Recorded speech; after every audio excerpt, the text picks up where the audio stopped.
No room for complaints. Bounce that thought, let the dialogue reign. Star Hoop Central, we reign in the game. What's up, everyone? Welcome to Star Hoop Central, where all your stars align. We got familiar faces here to talk some women's basketball, the collegiate level, the pro level today.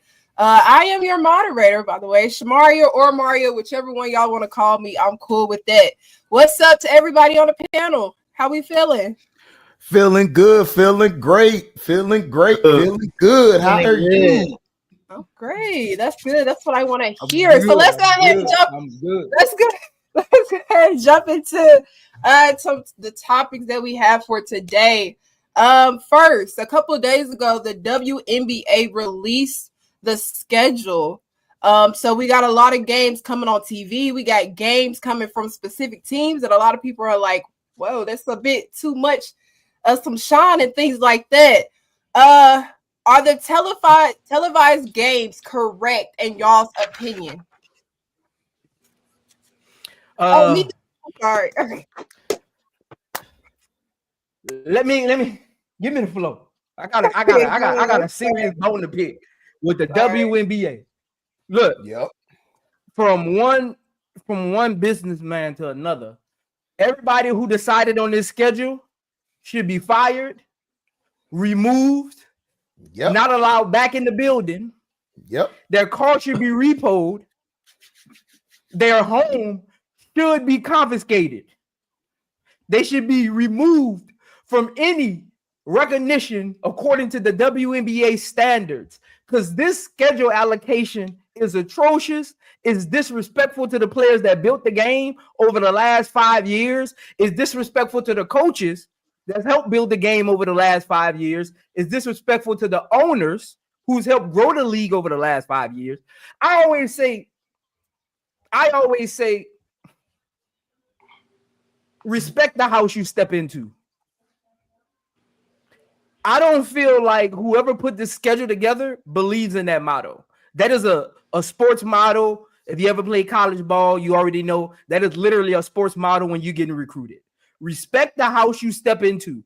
Coaches, you could be the number one recruit in the country. The coach will walk into your living room and he'll tell your parents, as long as he respects the house that was built and he walks into, he'll be fine here. Yes, we have a new breed of athletes, but we got to remember who helped build this thing. Look, and this is what I was doing. I don't really bring out the stats a lot, right? But when you think about viewership, TV viewership, they tell me it's star power, popularity. They tell me it's team success, player success, and they tell me it's market value. So I went pulled up some numbers. Look. I ain't come up with this. They told me. I'm just reporting. So let's start with market availability and viewership. I want to really stick to the top 3 teams that got, scheduled games. 24 for the Chicago Sky, 33 for the Aces, and of course, we already know the infamous 41 for the Indiana Fever. So I went to marketability. The Aces have the 40th ranked televised market. 40th. The Fever have the 25th.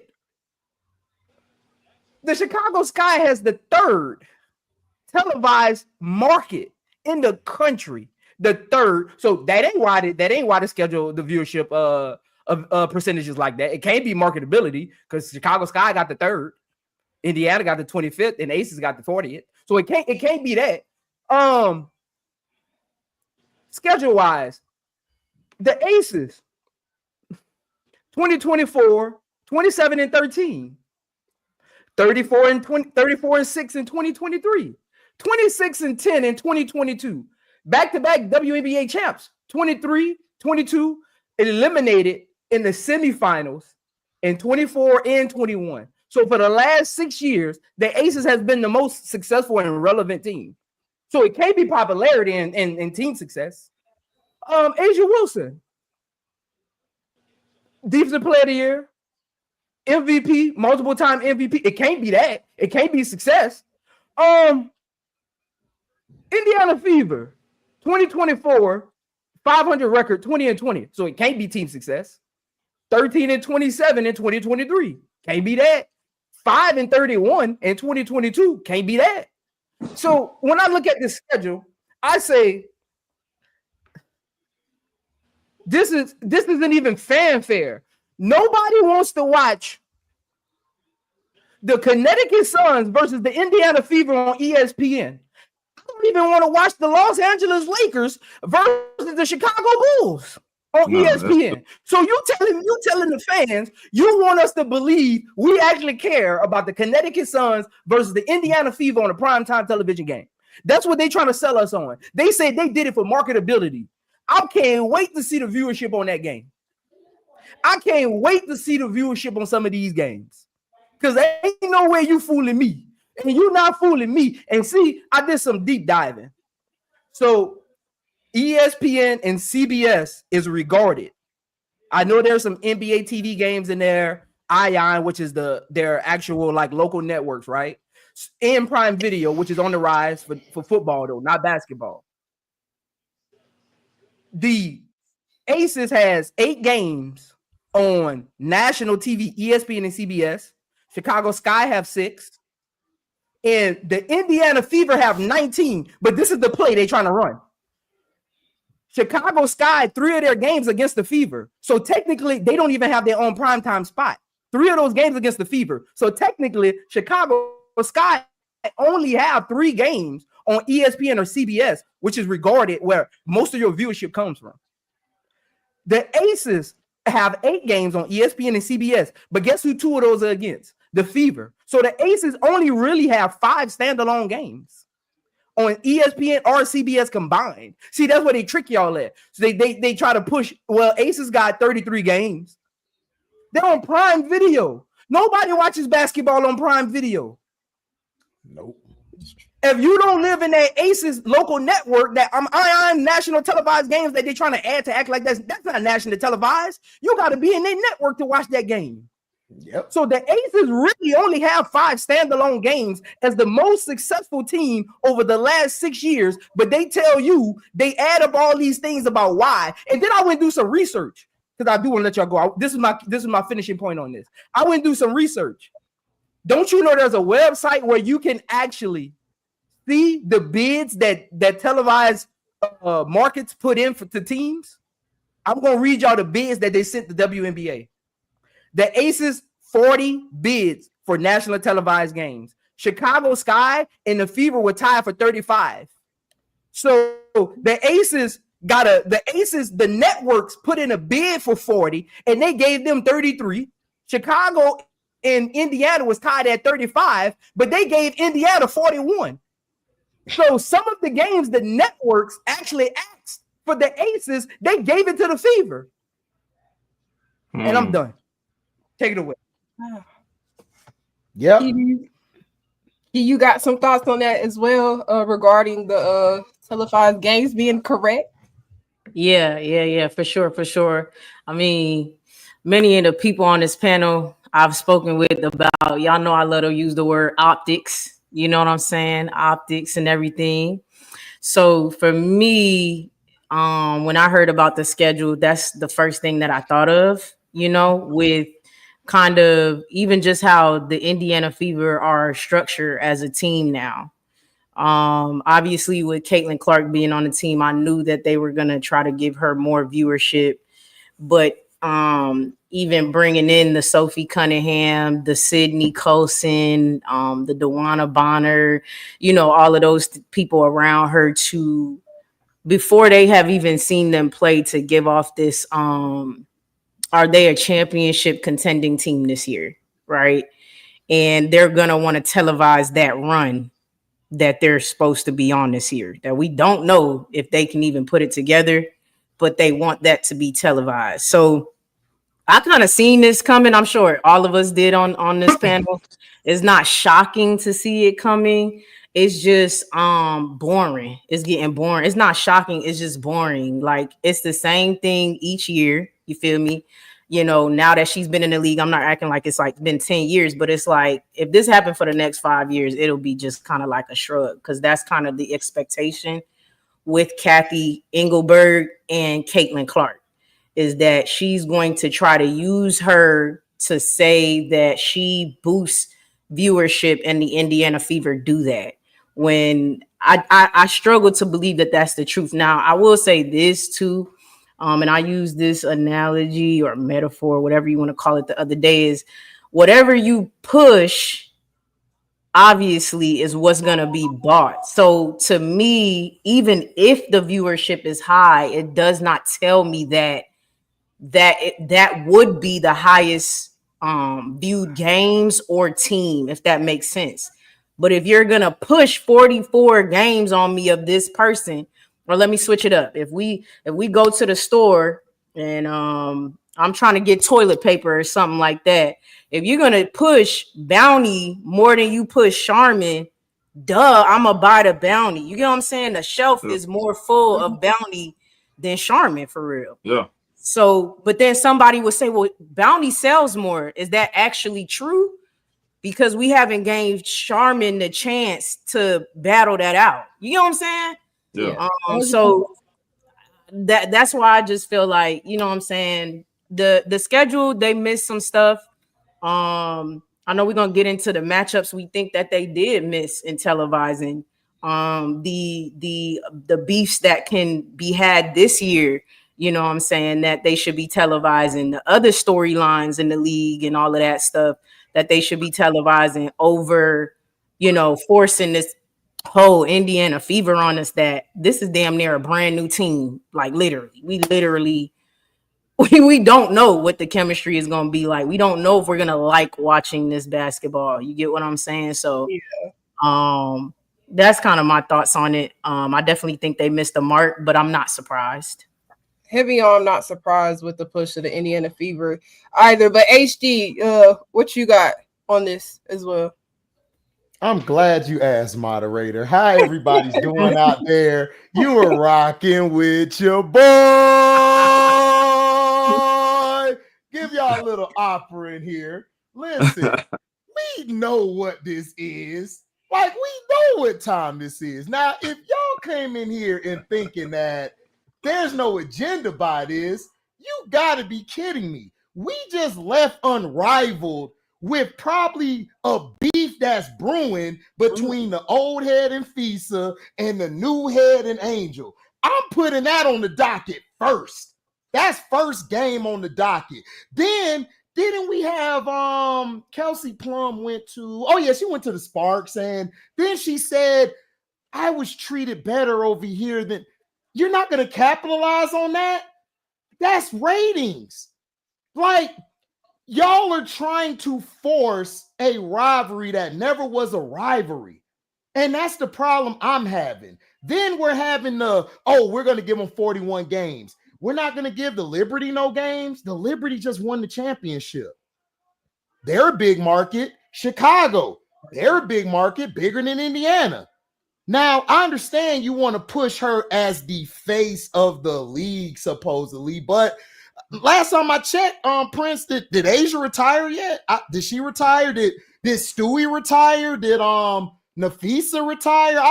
Last time I checked on my Rolodex, I'm old school, y'all. Sorry, I'm Rolodex, and I looked and it saw that Caitlin Clark is not the face of the league yet. Like, let her grow organically. This is the problem why people tend to look at saying, oh, we're popular, this is popular. But at the end of the day, what's popular may not be right. And this isn't right. To me, they should have had a lower game market, like let the Liberty, of course, have their high ranking because they just won.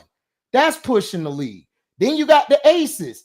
The Aces, and the reason I'm speaking so passionately about the Aces, I was watching them when they were the Silver Stars. Like, people don't understand. They were the Silver Stars. Plum was out there just dribbling the ball everywhere, throwing up shots. Then they brought in Asia.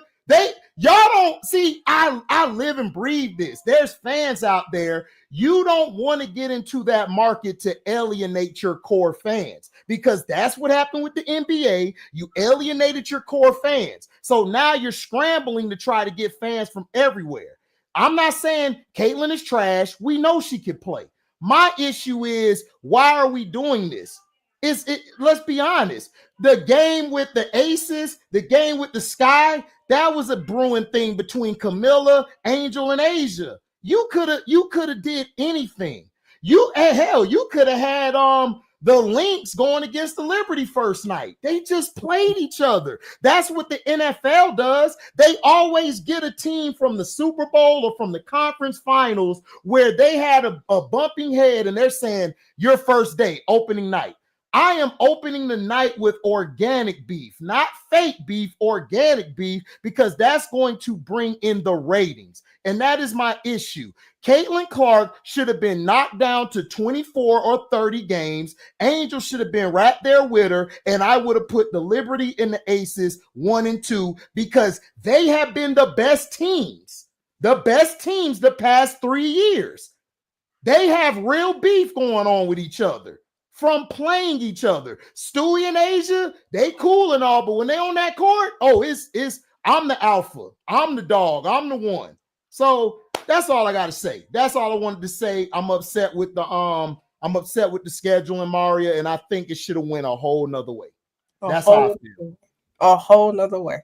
Okay, B, what you got on this? What you think about the scheduling? I agree with everybody on the panel.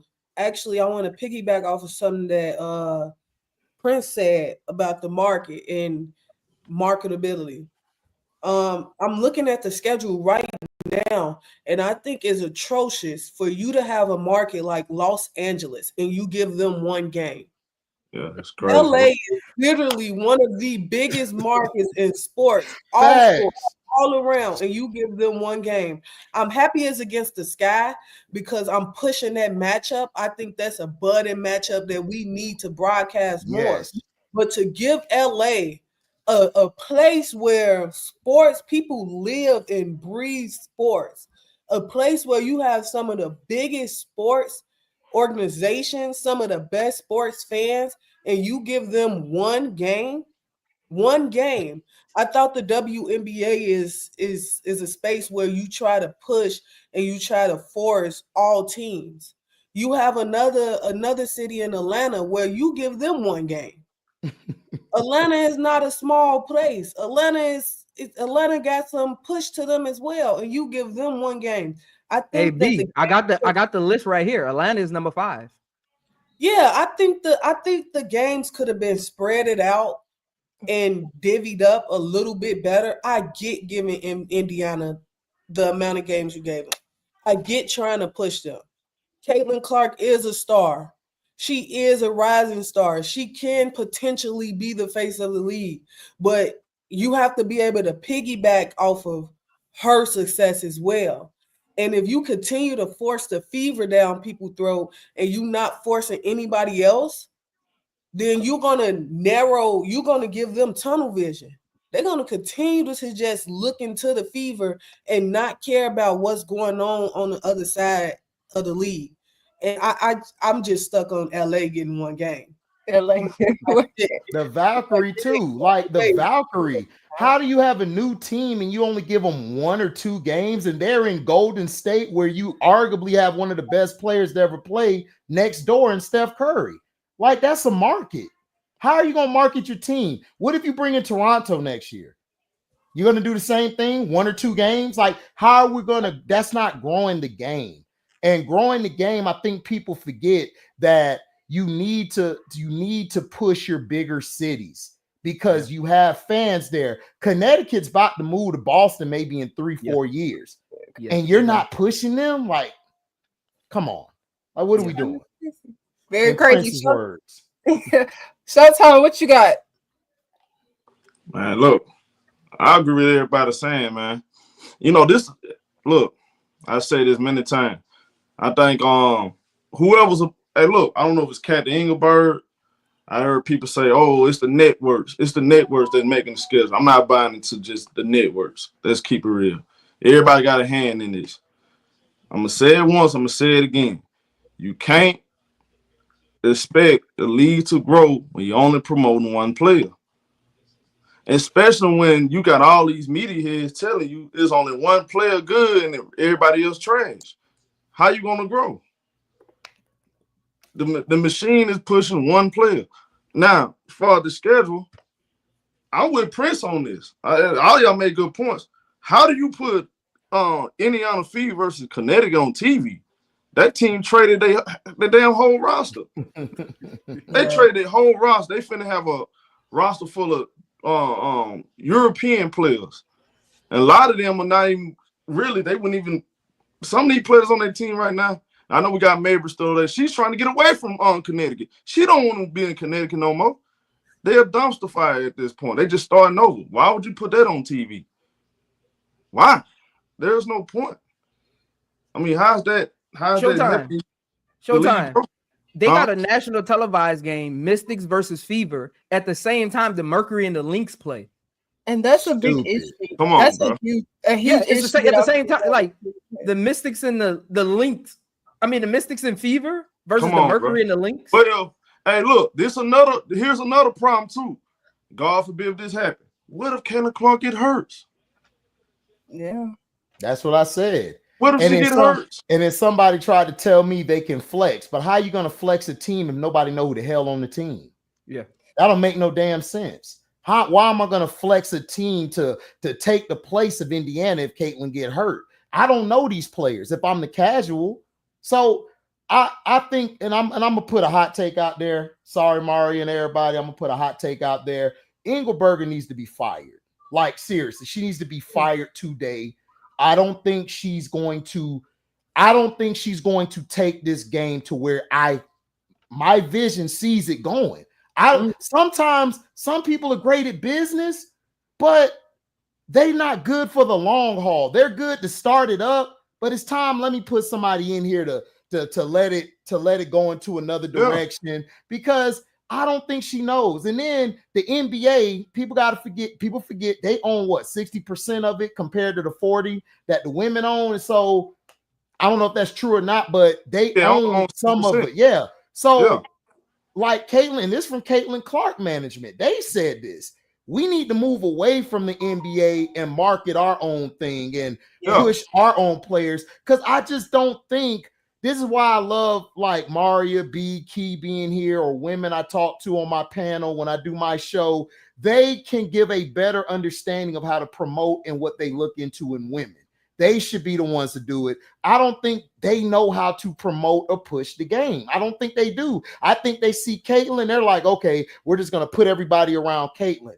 You don't have to do that now because we got different markets. We got different streaming companies. We have different people with platforms that we could push individual players. So why do we have to just go to this old school 80s or 90s thing and push one player? It's a different time now. But HD, let's just be honest though. They weren't doing it in the NBA in the 80s. They had Magic Bird. They promoted the Sixers. Dr. They J, promoted Moses, Charles Barkley. Them.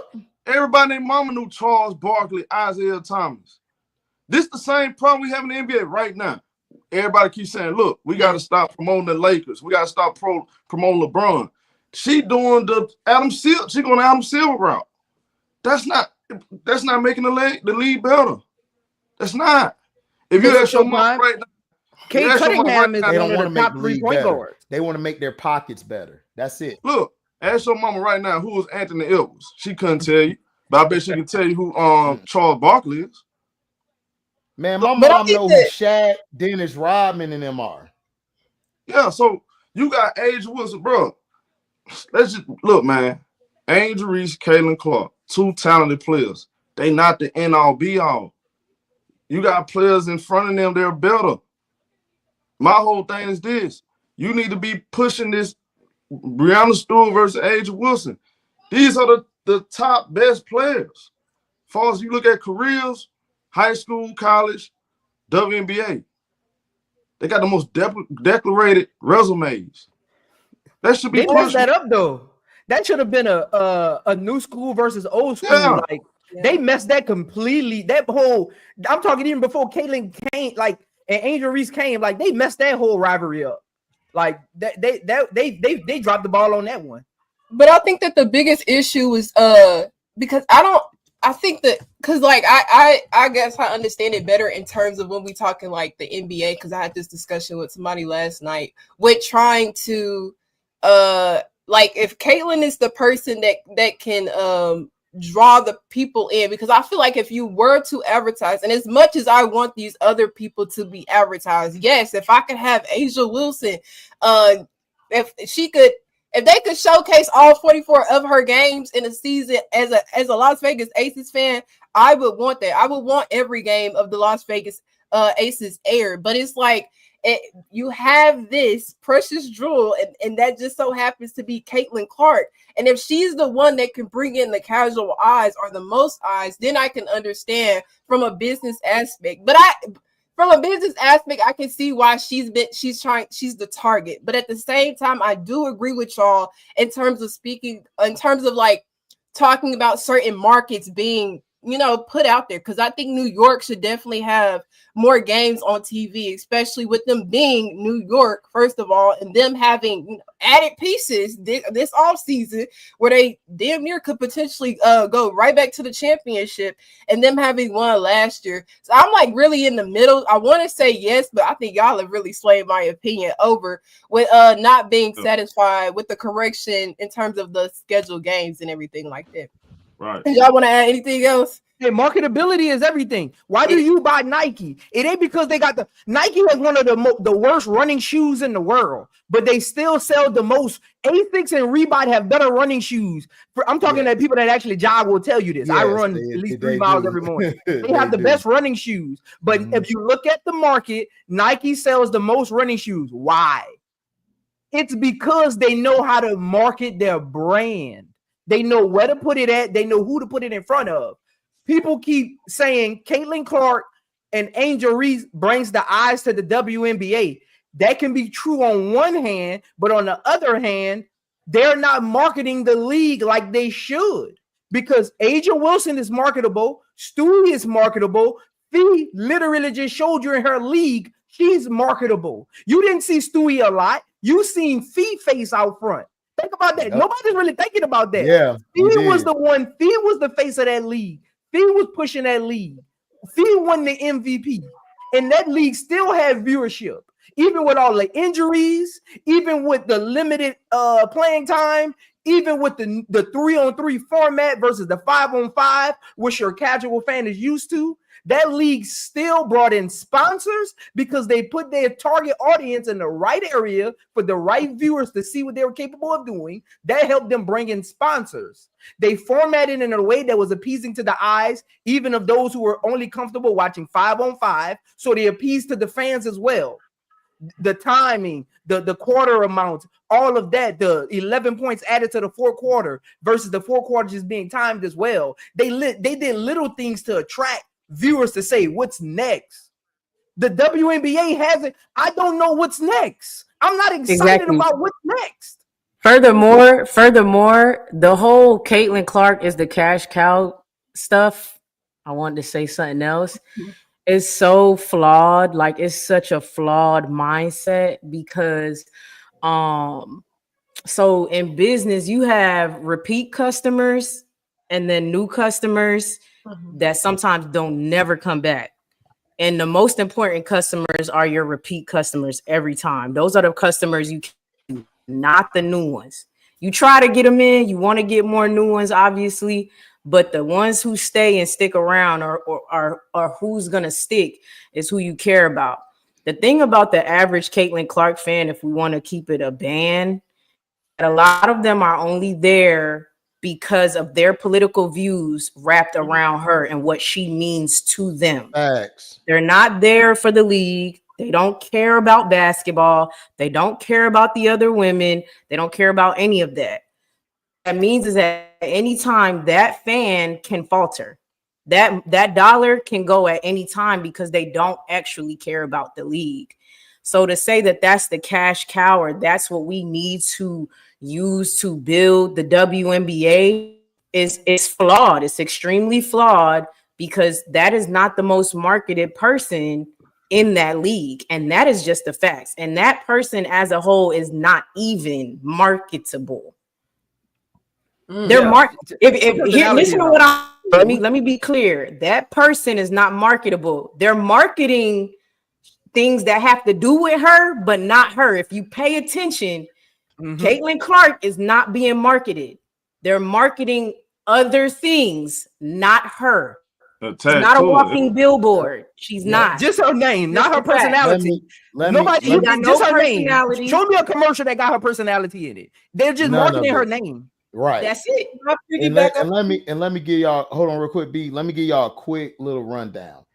When Michael Jordan retired the first time, right? He retired because of his pops and everything. The viewership went down. And the reason why is because NBC just bought Michael Jordan. They didn't buy the league. So they tried to put Grant Hill in that spot. They tried to put Penny in that spot. And guess what? It dropped. So when the OJ thing happened, I don't know if y'all old enough to see that OJ happened. And then they switched from the game because I was watching the game live. They switched to they had the game in the corner watching OJ because the numbers fell. I understand what you're saying, Mario. You're absolutely right. Where if it brings in somebody, but the problem is when you do that, you lose money because those fans were only there for the name. They were never there for the play style Mike played with. They were never there for the Michael Jordan, like the energy he brought to the United Center, what he brought to Chicago Stadium. They weren't there for that. So if she gets hurt or anything happens to her, they leave. They don't watch the other games. And then if they do watch the other games, what are they looking for it to do? Fail. My bad, B. Go ahead. My apologies. I just wanted to piggyback off of everything y'all said and give you a little example of how the league is going about it the wrong way. I don't know if y'all remember, but last season, the Indiana Fever played the Mystics. We know that the Mystics play at a smaller arena, so they moved it. And they did the same thing for the Chicago Sky. They moved it. They moved both games to similar arenas.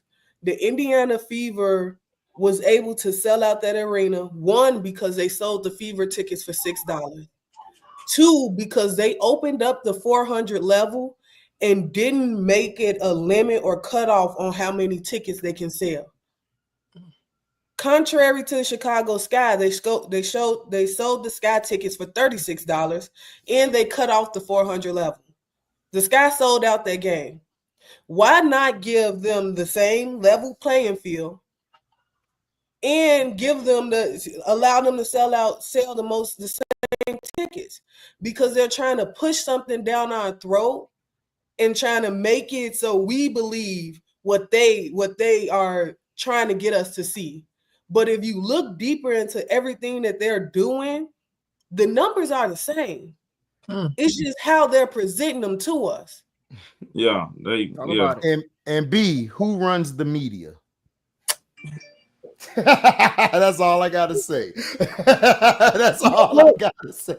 Yeah, but we gonna keep the topic on the WNBA schedule, but now we gonna move on to must-watch matchups coming up. Showtime, since I went to you last, I can go to you first on this topic. What's the must-watch matchups this season coming up? I want to see Angel versus Nafisa Colley. I wanted to see it in the unrivaled finals. I didn't get the chance. So I want to see that matchup. That's brewing. You got other WNBA players talking about it. That's why I'm like, hold on, why is that not being pushed? That should have been. We should be talking about that more. You got the young dog versus the prime dog, and Angel was getting the best of them. Last year, y'all know last year, Nafisa Colley she shot her lowest percentage against Chicago. Yep. Out of all the other teams, Minnesota, Chicago, that can be a rivalry to watch for years to come. Fee's still young. What is she, 27? I mean, she young, bro. Like, I want to see that. I also want to see, believe it or not, I want to see the Sparks versus the Aces. Yeah. Derrick and Hamby. We all know the situation with the Aces. I'll be pushing that like crazy. Seriously. I'll be talking about that. I like that matchup, even though the Sparks, I have my question marks about the Sparks roster. the balance. I don't know if it's balanced enough, not enough defense, but I do believe that's popcorn material. Kelsey Plum returning to Las Vegas, popcorn material. So then we start looking at who else? I want to see Phoenix. I want to see Phoenix versus Vegas also. A West Coast matchup. I like that matchup right there. Then you got New York, Indiana. That's other matchups other than Chicago, because they keep telling us it's all Chicago, Indiana. Look, I think they may meet in the finals one day, but I want to see these other matchups like LA versus Chicago. Kelsey Plum came out and said she playing with the best front court in the league. And if I'm Camila Cardoso and Angel Reese, I'm like, huh? Man, we just beat the stew out of them all year long last year. What are you talking about? Okay, it's a bet. So when we play y'all again, we got something for y'all. Yeah. I want to see that. Look, that's really that's actually top three. That's actually top three right there. Cameron Brink, Derrick Hamby, Rickea Jackson versus Angel Reese, Camila Cardoso, and the crew. And by the way, the Ace is in the storm too. Yeah. Like that. I'm about to say where you were gonna say it. Go ahead. HD. Oh, okay. Listen, I was waiting for you to say it. Look, I want to see Jewel Lloyd go back to the place she got bullied at. I want to see what's really going on. You got bullied. You got to go back and get your heart back. Skylar still got your heart in Seattle. We got to see what you finna do. I'm ready for that. I want to see that matchup first night. That's what I'm saying. I wanted to see that. I definitely want to see. I want to see Phoenix against Dallas, because I want to see that old school teammate with Dejanay Carrington, Alyssa Thomas, the daughter against the mom, and then I want to see the couples go at it. I want to see that Phoenix and Fever matchup. That's what I want to see. Love and basketball, what it is. Like, what's gonna happen when an AT throw that bow and knock Caitlin on the head? What you gonna do, DeWanda? Like, what you gonna do? Like, that's what I'm ready for. I want to see those three matchups right now, ASAP. And like you said, show with I want to see the Sky and Sparks, because they don't have the best bigs. We do in Chicago. So whatever they talking about, Rickea ain't even a big, Rickea a wing. So get her out of here. So then we got the Dream. I want to see the Dream in Phoenix play. I want to see Brittany go back to her old stomping ground. Let's see what really happened. Let's see what's really going to go down. I want to see her and them go at it. And then I want to see the Dream against Chicago, because that could turn into something. Like, listen, Ron Howard done like some tweets where they were dissing Angel early on, and then Angel got the better of her when they played one-on-one. She got the steal on her to win the game. So this is what I'm saying. Like, we got a lot of games that they could promote. That's all I'm saying. And that's the games I think that's going to be big matchups. That's all I got. I forgot to mention, never mind. Key, what games you most excited to see coming up this season? I think for me, definitely Chicago Sky versus Minnesota Lynx. I definitely want to see Angel and Fee obviously battle it out again. I already know how it's going to go, but I really enjoy watching it. I really enjoy watching Fee squirm. So I'm really excited to see that matchup. I'm excited to see Chicago Sky versus Las Vegas Aces as well. For me, when I watch Camilla and Angel versus Asia, and then I think we'll be seeing some Elizabeth Kitley this season. Yeah. Yep. For me, it's not like a matchup of like, oh, Angel about to dominate Asia, but it's just one of those things where you see the growth in our rookies versus somebody like Asia. So I actually like to see them play against each other. So that's a matchup I want to see. I want to see Los Angeles versus the Aces for sure, because even last year, on as bad as the Sparks was De'Erica would play against them like she had 50 kids to feed. Okay. So I can only imagine adding KP to that and how KP is feeling. 2 women scorned. You feel what I'm saying? I watched a little interview with De'Erica the other day. She got teary-eyed talking about their reunion with KP. So I'm assuming the morale is going to be there from KP to want to play hard against the Aces, right? So I think that's going to be a dog fight. You feel me? I think that's going to be a dog fight. I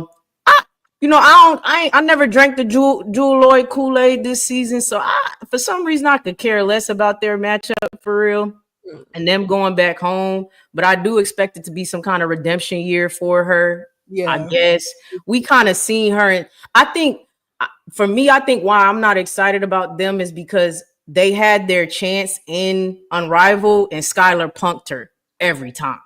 So it's like, I don't think it's going to change in the WNBA. I think you're going to keep getting punked by Skylar. They might blow them out. That's not what I'm saying. And I'm here for it, Keith. They might blow them out. The Aces will probably, they probably blow Seattle Storm out, but I hope it's they just do. like you still Jewel Lloyd still to me. But anyway, great future Hall of Famer, great player, but there's some players that's amazing and I still kind of just don't pull on my heartstrings. But yeah, so I think after the Aces in Los Angeles, I do want to see Chicago Sky, Indiana Fever, because I know how Angel feels about it. That's my favorite player. So that's the only reason why, though. It's not because I could, I want to see Indiana Fever and all of that. I just know how she come, what I'm saying, when she play that team. She comes like that every game, don't get me wrong, but I just know how she come, what I'm saying, when she play that team. And I know it's going to be good competition regardless of, the fake rivalry there. I just know it's going to be really good competition when it comes to that. I think she has players this year that'll buy in with her the same way that De'Erica's players bought in with her versus the Aces. Maybe this year Angel will have players who buy in with her against Indiana Fever, if that makes sense. Yeah. And we could see something really good there if that's the case. So I do want to see that matchup as well. And probably some other ones, but those are my major ones. Yeah, heavy on that Indiana Fever versus Chicago. I think that's gonna be another big one next season. B, what you got? For me, I think it's 2 games everybody failed to mention. I want to see Dallas versus the Fever. Y'all did Alyssa the way y'all did Alyssa. Yeah. They and Alyssa on the same team. We getting Paige Beckers in the league. Y'all said she ain't better than Enrique on a reloaded squad. Go in they trap and take over they trap. So I want to see the dog fight, because we know how Dejanay is when it comes to guarding Caitlin Clark. Yeah. Down in that chair and get in front of her, slap her hands on the floor like, come on. Facts. Look, hey, B, and the girl and Alyssa's gonna be on her team to be, you know what I'm saying? So I feel you on that. And Alyssa want the big y'all want it. Y'all went out there and said y'all got the big y'all want it, who is an ex-Dallas player, and Natasha Howard. Facts. Okay, let's play ball. The next game I want to see is Minnesota and New York. Many y'all said for sure. Minnesota said the refs was the reason why New York got their championship. Hey, Cheryl got in that conference and talked cash money. Cash money. You got to put your money where your mouth at. You the better team. You should have won the championship. Nafisa Collier, you the better UConn player. Show me. Show. Yep. And then my last one, I know Key, I know y'all said this already, but in Showtime kind of took it right out of my brain. LA in the sky. Kelsey Plum said they got the best front court in the game. Hold on, who you talking to? Right. Because from what I see, we got the best front court in the game. I don't even think Cam Brink gonna even play that game. Yeah. Nah. Probably not. I don't even think she can play that game. Nah, she don't come back till mid-season. Yeah. And to me, I look at the Sky roster and I look at LA roster, and I kind of like compare and contrast. We got a similar play style almost. We didn't win and got Ariel Atkins, who just so happened to be a lefty, and y'all went and got Kelsey Plum, who just so happened to be a lefty. They both can shoot the ball. Yep. I think we got the better defender on that end. So I'm ready, and we know how Angel and De'Erica play against each other. So I really can't wait to see that matchup. I really can't wait to see that matchup. And I know Key not excited about Seattle and the Aces, but I'm excited about Seattle. I am too. Me too. AB, Kia Nurse, Chicago Sky. Kia Nurse and the Sparks. Remember, she was just there.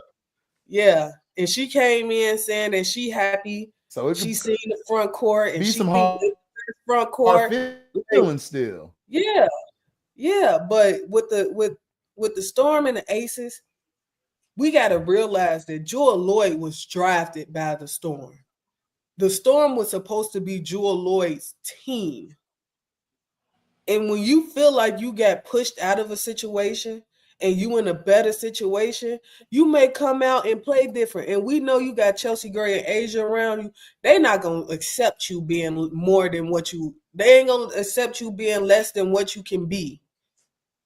So I'm excited to see that game. I know how Skylar feel about it, and we know Skylar a dog of all dogs, and when she feel a way about something, she gonna show you.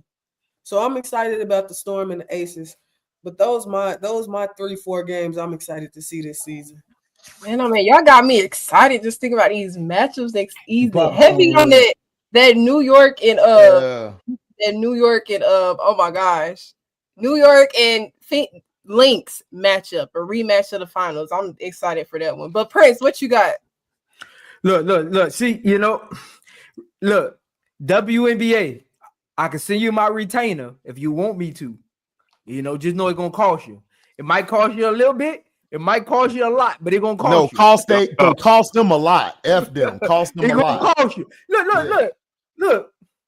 When you think about building the league, you don't need just one rivalry. You need some team rivalries, and you need some individual rivalries that fans around the world can latch on to. That's how you show up. You need things, intangible things to latch on to. I just know that's how it is when I come to sports. Like, I just need things I can latch on to. Look, and I even got the tagline for him. New sheriff in town. Angel Reese versus Nafisa Collier. Line it up. It should every one of their matchups should be on ESPN. Undoubtedly. Every matchup should be on ESPN. And then this is two matchups that a lot of people don't talk about because both of them are quiet behind the scenes. But Elena Smith versus Camila Cardoso. Two powerhouses at the rim. They don't get talked about a lot because they behind the scenes. But people keep forgetting Elena Smith made that all defensive team too.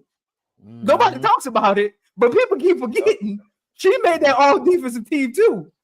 And I feel like she was the reason they were the best defense in the league. I feel like she was the reason, not Fee. She don't get talked about a lot. Because guess what? So Elena Smith was better defending the Fee? Yeah, because Elena Smith, want me to tell you that impact? She got that Ben Wallace impact. You're not going to the rim, so his blocks won't show up like they would for others. You're not going to that rim because you know she under there. It's like Deion Sanders, right? The right side corner might have more interceptions, but you know who the big dog is. You know who the real big dog is. He's just not getting no attempts to get them interceptions.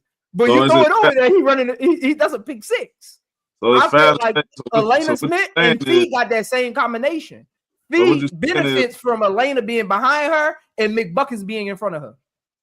So Prince, what you're saying is Elena Smith was the defense player of the year, not Fee? Is that what it means? I felt McBuckets should have got it because she guarded the best player on each team, not Fee. She guarded the best player on each team. She had them in that bucket. She had them in that bucket with water falling over the top. Not Fee. But anyway, new sheriff in town, Angel versus Fee. The next one up. Out with the old, in with the new. The Sparks versus the Aces. That should be the WNBA. You listening? That should be the headline of that game. Out with the old, in with the new. You got so many different matchups going on. You got Cameron Brink coming back. How will she look going against Asia Wilson? Yes, she can block. Yes, she can protect. But Asia Wilson is a different beast. How will she look playing against her? Like one-on-one. Asia Wilson got on the perimeter. Can she really move? That game going to show you if she can actually play defense or if she's just a rim protector. A game like that will show you. Again, Kelsey, Drew Lloyd coming in to take her position. Them two, let's see who gets the most shots up. Kelsey going to be trying to prove you replaced me with her, but watch this. And Drew Lloyd going to be trying to say, Seattle, you got rid of me. You didn't want to give me the team. And looking over there at Kelsey, this is the reason why they traded you. So that's going to be going on with both of them behind the scenes. This is why they traded me for you. And, you traded me for her. That matchup going to be going on. Again, you got so many different dynamics going on here. Like, I hope they don't drop the ball with this. I really hope they don't drop the ball with this. This needs to be front line. You want a Caitlin Clark rivalry? B said part of what I was going to say. Dejanay versus Caitlin Clark. We're going to call it the gravity match. You got two forces, offense and defense. Let's see who wins. Let's see if defense really wins championships or offense really wins championships. We're going to call it the gravity match. Let's see if you go up or down. Look, and then like B said, you got those other little integral, intangible matchups going on in between there that ain't really headlines because they're not really popular players, right? They're not really headline players. So those little in-between things like Melissa leaving the Fever, getting traded to Dallas, that's a brewing kind of conversation that can be going on between the lines. You kind of looking to see how she actually plays. Does she play hard? Does she do the dirty work? You want to see what that looks like. Then you got, for old time's sakes, Asia versus Stewie, a matchup that should have been pushed for the last 6 years that was not pushed correctly. For old time's sakes, we don't know how many more matchups Asia and Stewie got. Capitalize. That's what they did with Magic and Michael Jordan. They didn't know how many more games Magic had, and Michael Jordan was the new face of the league. Guess what they did? They said old versus new. Let's see if Magic still got it. Let's see if Stewie still got it. Lean in on that. That's what I mean about you're going to have the old school WNBAs rooting for Stewie. You're going to have the new school rooting for Asia. Like, see, old school still rooting. Then the new school going to be like, see, new people in town. It's a new era. Like, you need to lean into that. Like, if you want to bring all of the fans together, you need to WNBA learn how to market these matchups because people going to latch on. I'm going to leave work early if the matchup in the headline and the market of it really means something to me. Right. I'm going to leave work early. I'm going to get that. You want me to get that Amazon subscription? Put these matchups on Amazon. Don't put them on ESPN. Don't put them some of them on Amazon. Them little garbage matchups y'all got on Amazon, ain't nobody going to watch that. Unless you got Amazon Prime and it's free already. I'm not going to buy Amazon Prime to watch them get matchups. I'm looking at the schedule right now. You got Connecticut versus Dallas on there. I'm not buying Amazon Prime to watch that. That's the first game on Amazon Prime. Dallas versus. It's going to cost you a little or it's going to cost you a lot. But it's going to cost you. Look, send you that retainer. Get the right matchups in front of us that's going to appease eyes. It's going to pull in fan bases. It's going to create that when the east side and the west side come together. Y'all be seeing that meme? It's going to create that with the old school players. Yes, some of the old school players might be Connecticut Suns fans, right? Or Liberty fans. But guess what? If you old school, even if that's your rival team, when they play the Aces, who people consider Asia the new school big, they going to join hip to hip. And then the new school going to be like, nah. That's how you create those Twitter, those Instagram storylines of, nah, old school basketball still rules. New era going to be like new school basketball in session. Build on that. Marketability. Again, you don't need to be Nike. You don't need to be Nike. And stop depending on the NBA. I know business. The NBA is not about to give you their profits. You literally work for them right now. You're not gonna get the ESPN TV rights deal. You're not gonna get the NBA TV rights deal. You're not gonna get the CBS TV rights deal. That's why the NBA has them, and they just giving you a percentage of it that they want you to feel good about. You never gonna get 50 on that because they own the rights. You never gonna, and this is what people need to understand. I need people to understand this. The NBA is at fault for this too, because guess what the NBA said? This is the amount of games you can have on. People don't know this. ESPN told the WNBA how many games they can have on ESPN, because the NBA owns the rights, so they can overrule any game the WNBA wants to show. They own the rights. That percentage, that payout that the WNBA got from the NBA, that was for those games. That's why people like, why the NBA only gave them that little amount? It was because that's the amount of games that's going to be on those networks. It wasn't that the NBA was like, okay, we'll just throw you something to make you feel good. I heard people saying that. That's not why they got that amount of money. They got that amount of money because of the rights, the games that's actually going to be, they're going to allow them to play. You get paid prorated for those games already. And anything else, that's called recession from it. It's like a concert. You get paid up front and then you get the door. That's how that works. So people that's wondering why the NBA only gave them this amount and they had this $7 billion contract, it was because they only paid them for the games that's going to be on that network. They threw them a bone. It wasn't a partnership. They threw them a bone. Let me give you something to piggyback off that. The Aces in the Sky are two teams who aren't owned by the NBA. Put them on TV so you can get your money. Yep. Because they aren't owned by the NBA. Seattle, not owned by the NBA. You need to start building off these teams who have their own ownership, because 100% Chicago too. Chicago too. 100% of that revenue goes to you. Yep. Chicago. In the Fever, who you gotta look at Adam Silver and be like, can we get 25% of the Fever revenue? Yeah. When you get 100% of the Skies, you can get 100% of the Aces. That's a fact. You could. Come on now. Come on now. Yeah. I wonder how the new. I think HD brought it up earlier. That's nobody really talking about. How is Toronto them gonna feel as the ownership group? Do I even want to come into this league? I might well just go to fee and make me a 3-on-3 team and probably get more money in viewership. That's what I would do. That's what I really want to come into this. My team ain't gonna be marketed. I'm not coming into this, man. They're showing only one player, man, and you putting everything behind them. I'm going to unravel like, yo, Stewie, Nafisa, let me get in. Let me buy let me get my own basketball club. Because they're not trying to do it. And that's the problem I'm having is you have to look at your league as a whole. You can't just look at it like, okay, this person.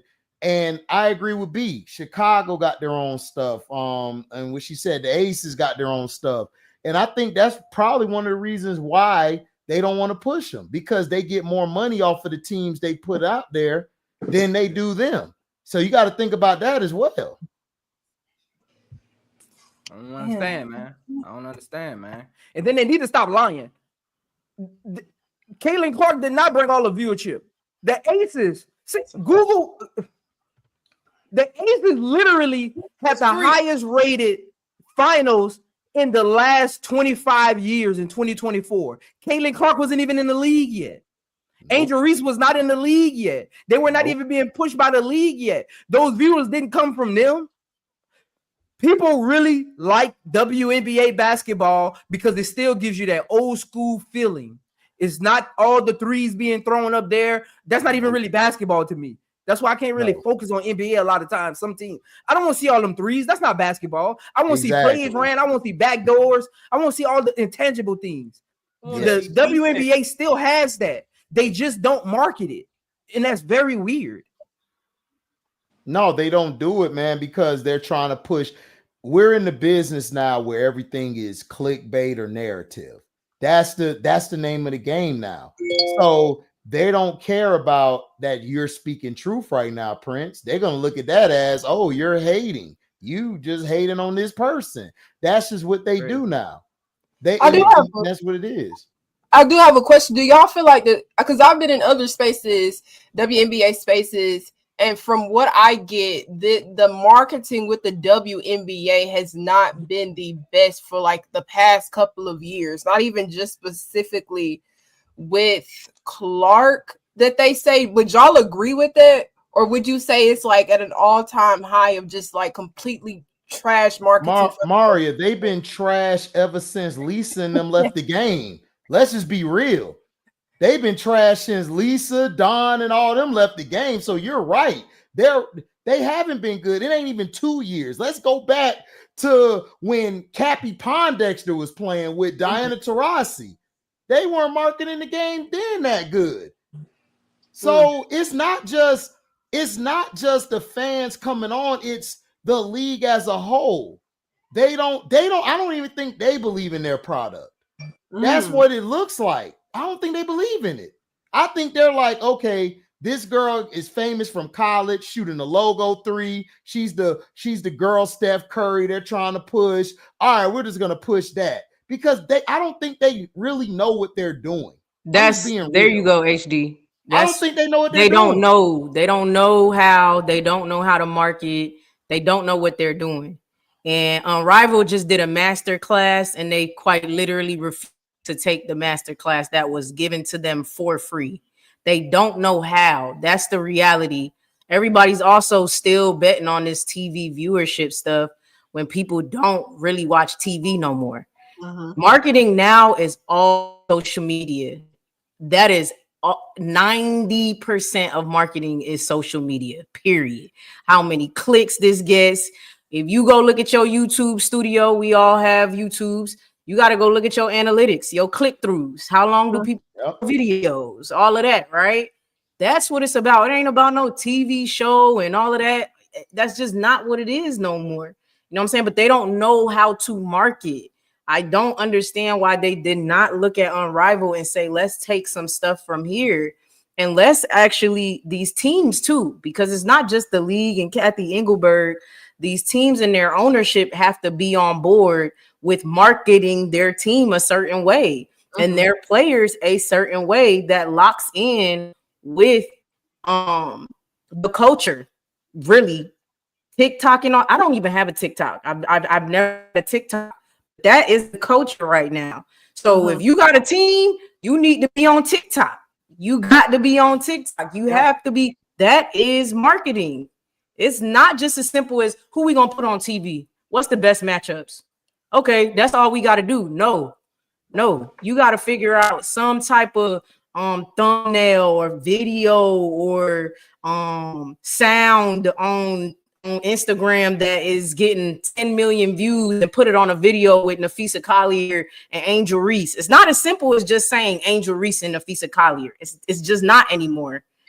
So, I mean, it's just a whole bigger thing when it comes to marketing. And I think you're right. They absolutely do not know how to market. They just don't know how or what to do with it. And and let's be clear. This is something I want to say.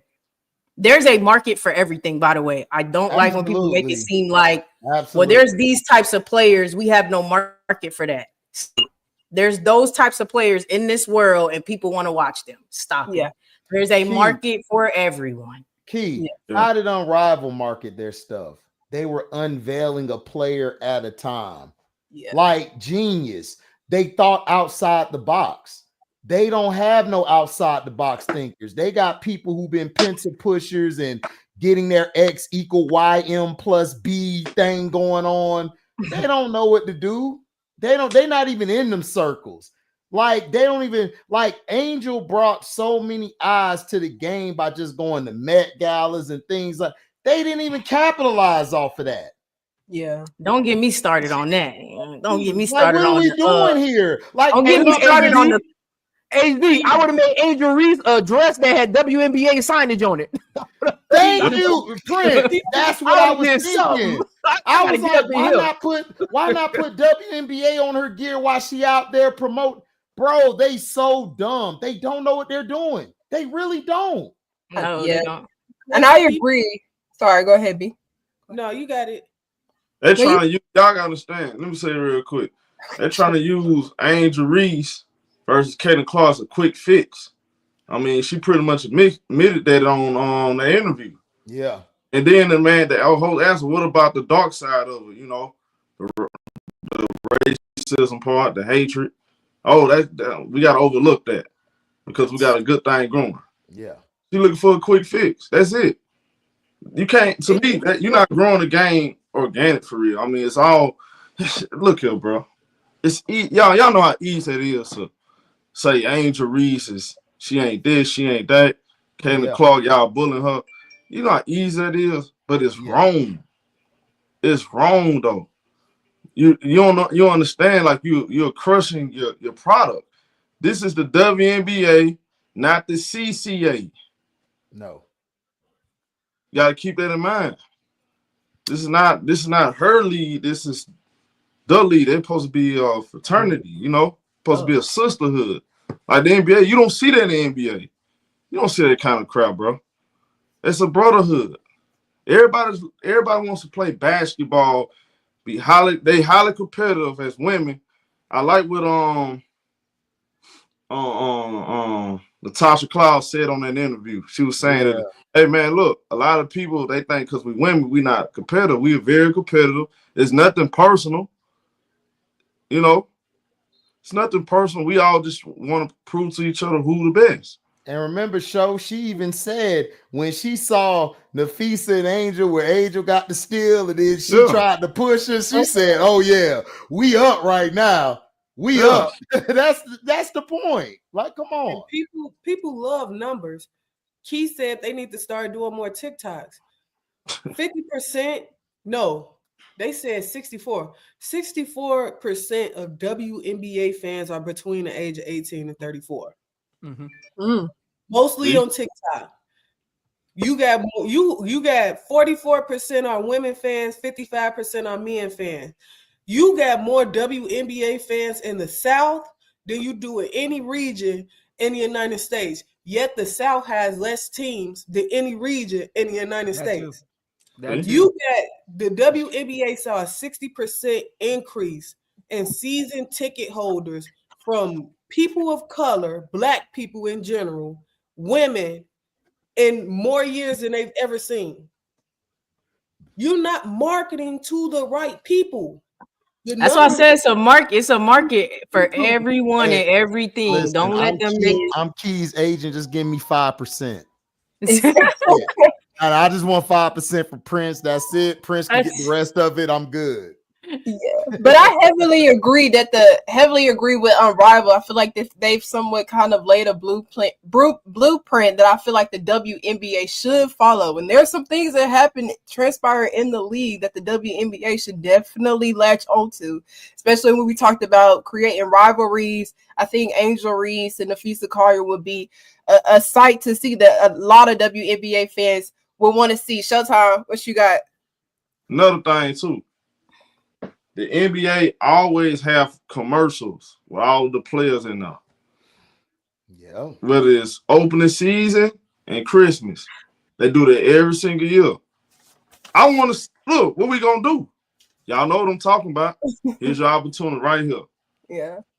I want to say, I feel you, show on a lot of what you're saying.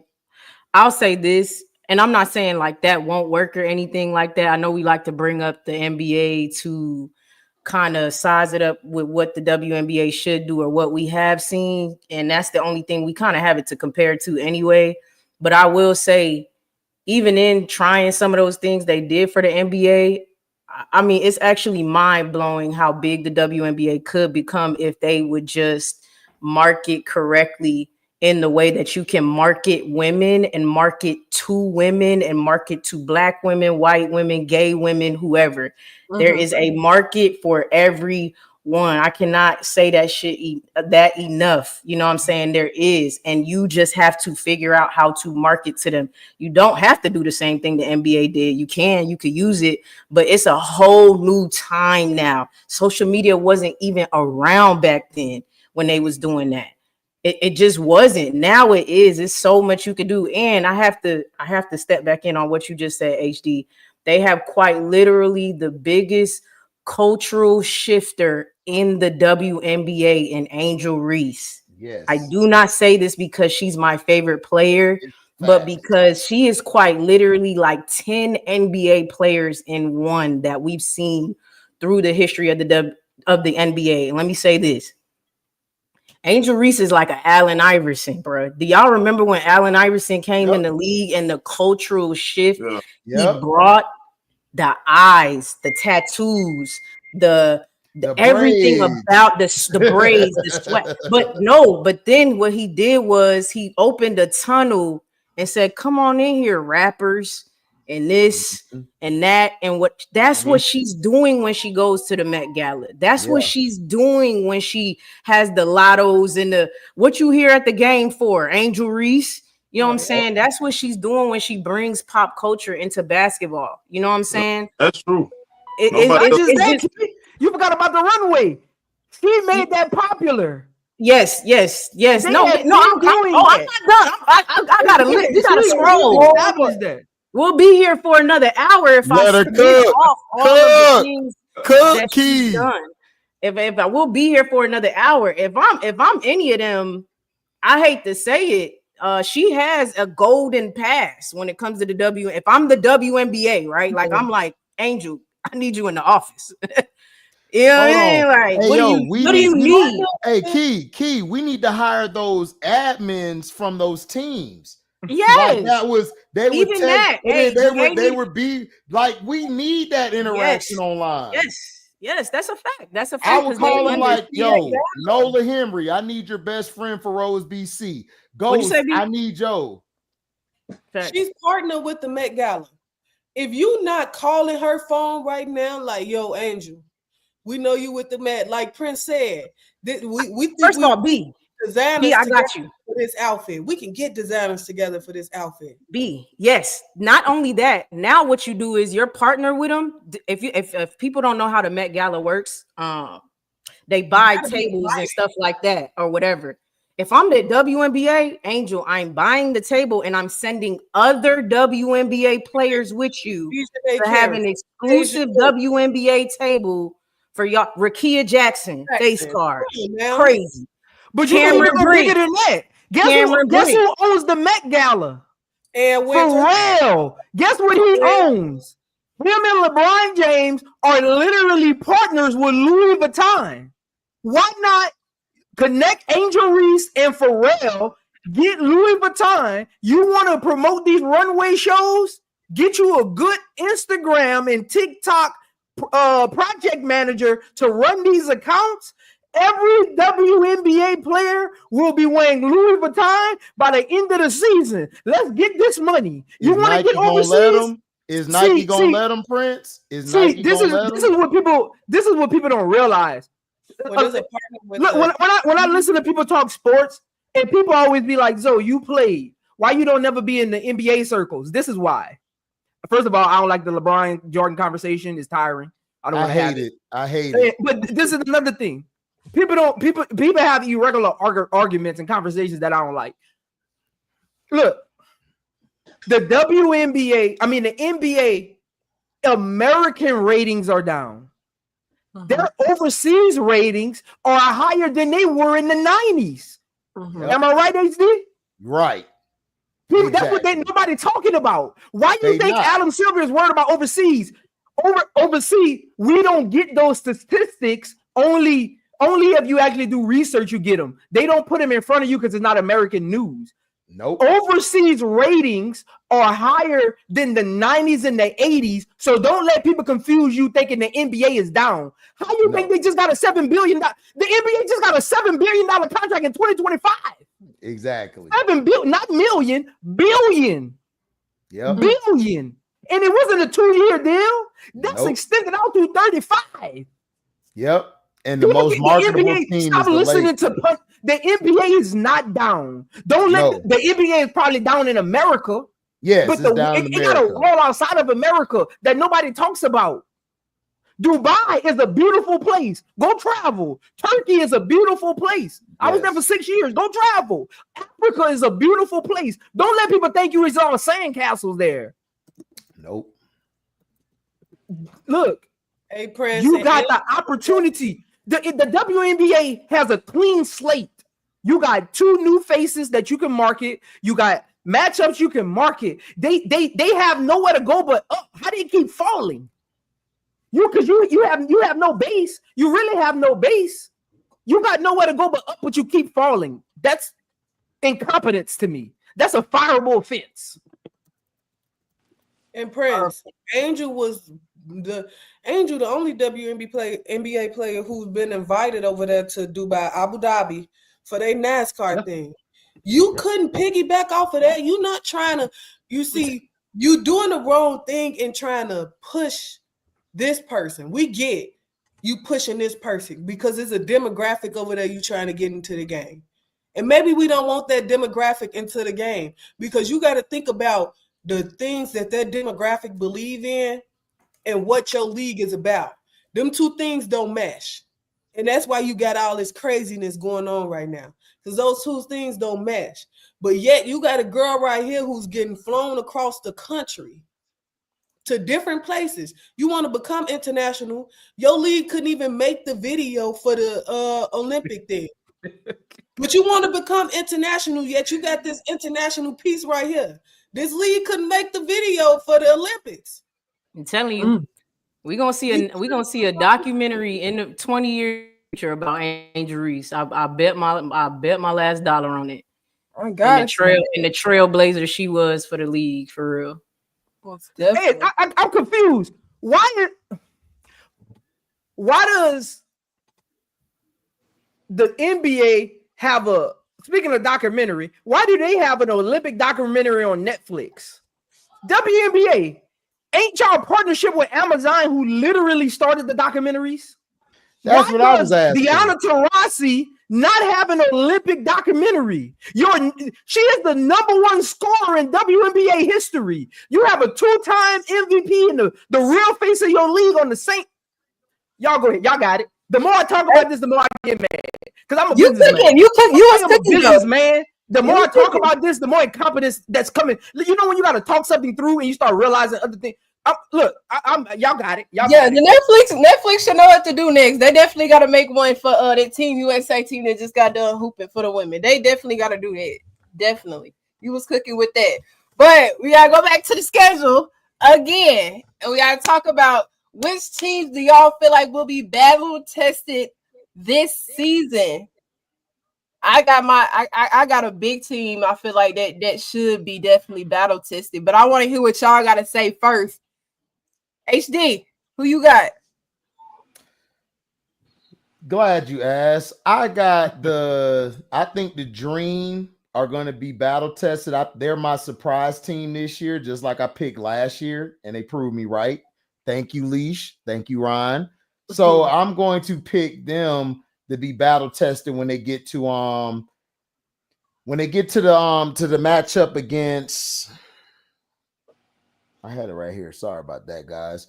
I got the Dream when they play the Fever June 10th. They're going to be ready, and I think they're going to go into Indiana. They're going to smack them in the face, and they're going to win that game. And I also think the Sky are going to be battle tested around that time when they play the Liberty at home, and I believe they're going to win that game, and it's going to be by 3. So those are two teams I'm looking at to be surprise teams and to be basically be ready by that time to get into their full-fledged, okay, before we get to the halfway, we got this ready, then they're going to be ready to take over. Everybody's going to be locked in.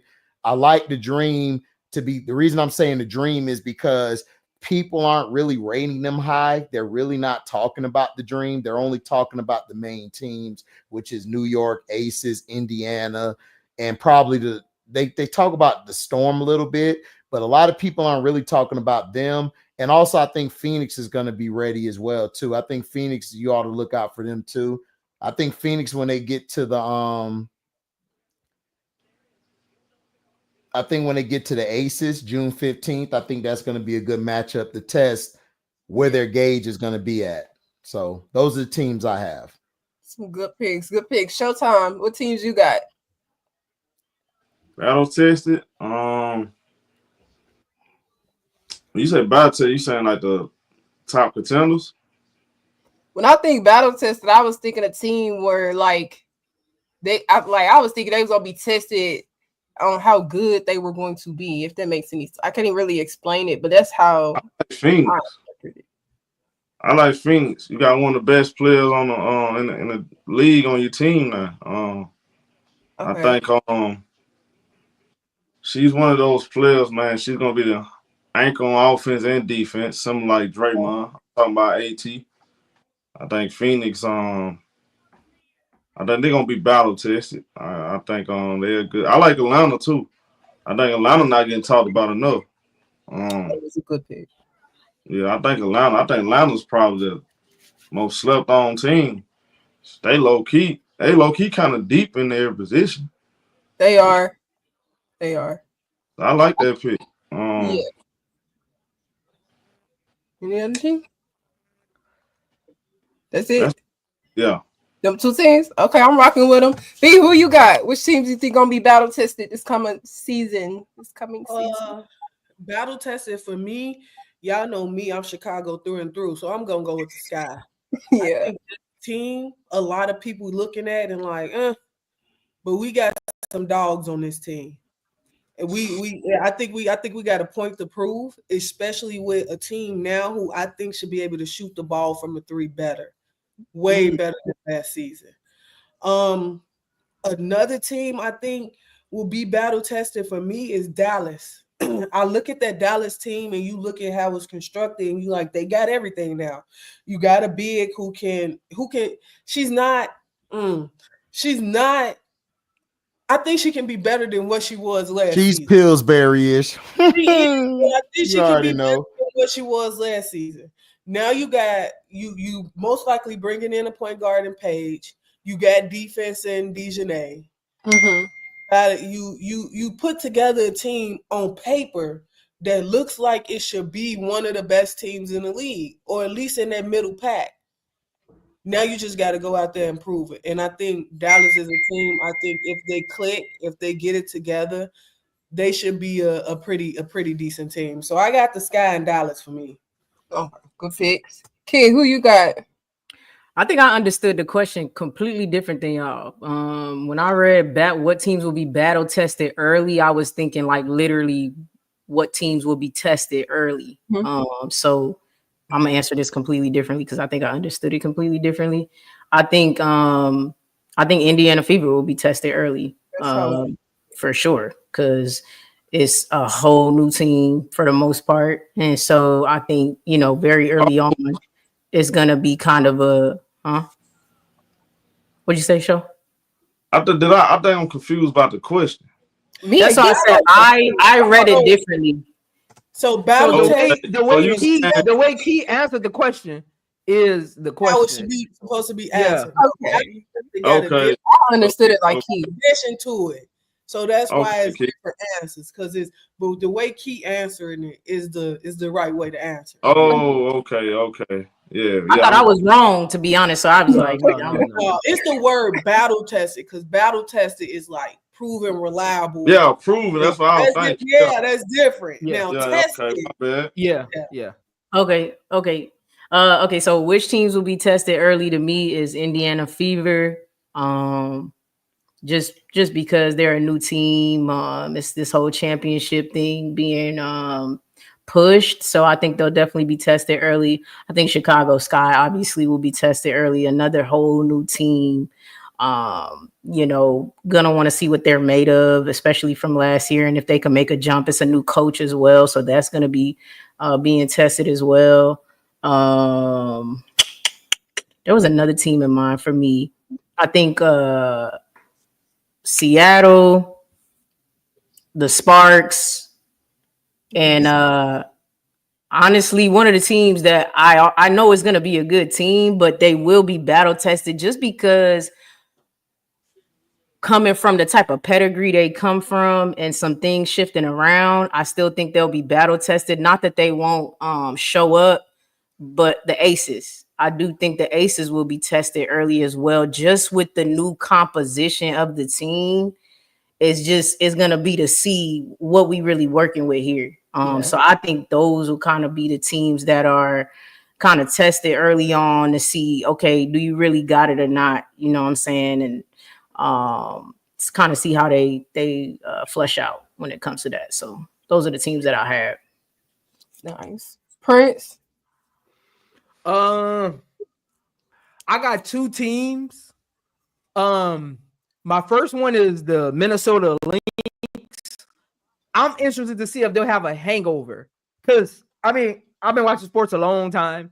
When you feel like you were at the mountaintop but just couldn't be the last one standing, and you bring back the same team, the Lynx literally did make no adjustments. They brought back the same team. Mm-hmm. I don't think that's ever worked out before for anybody. And somebody could correct me if I'm wrong, but I don't think that's ever worked out for anybody.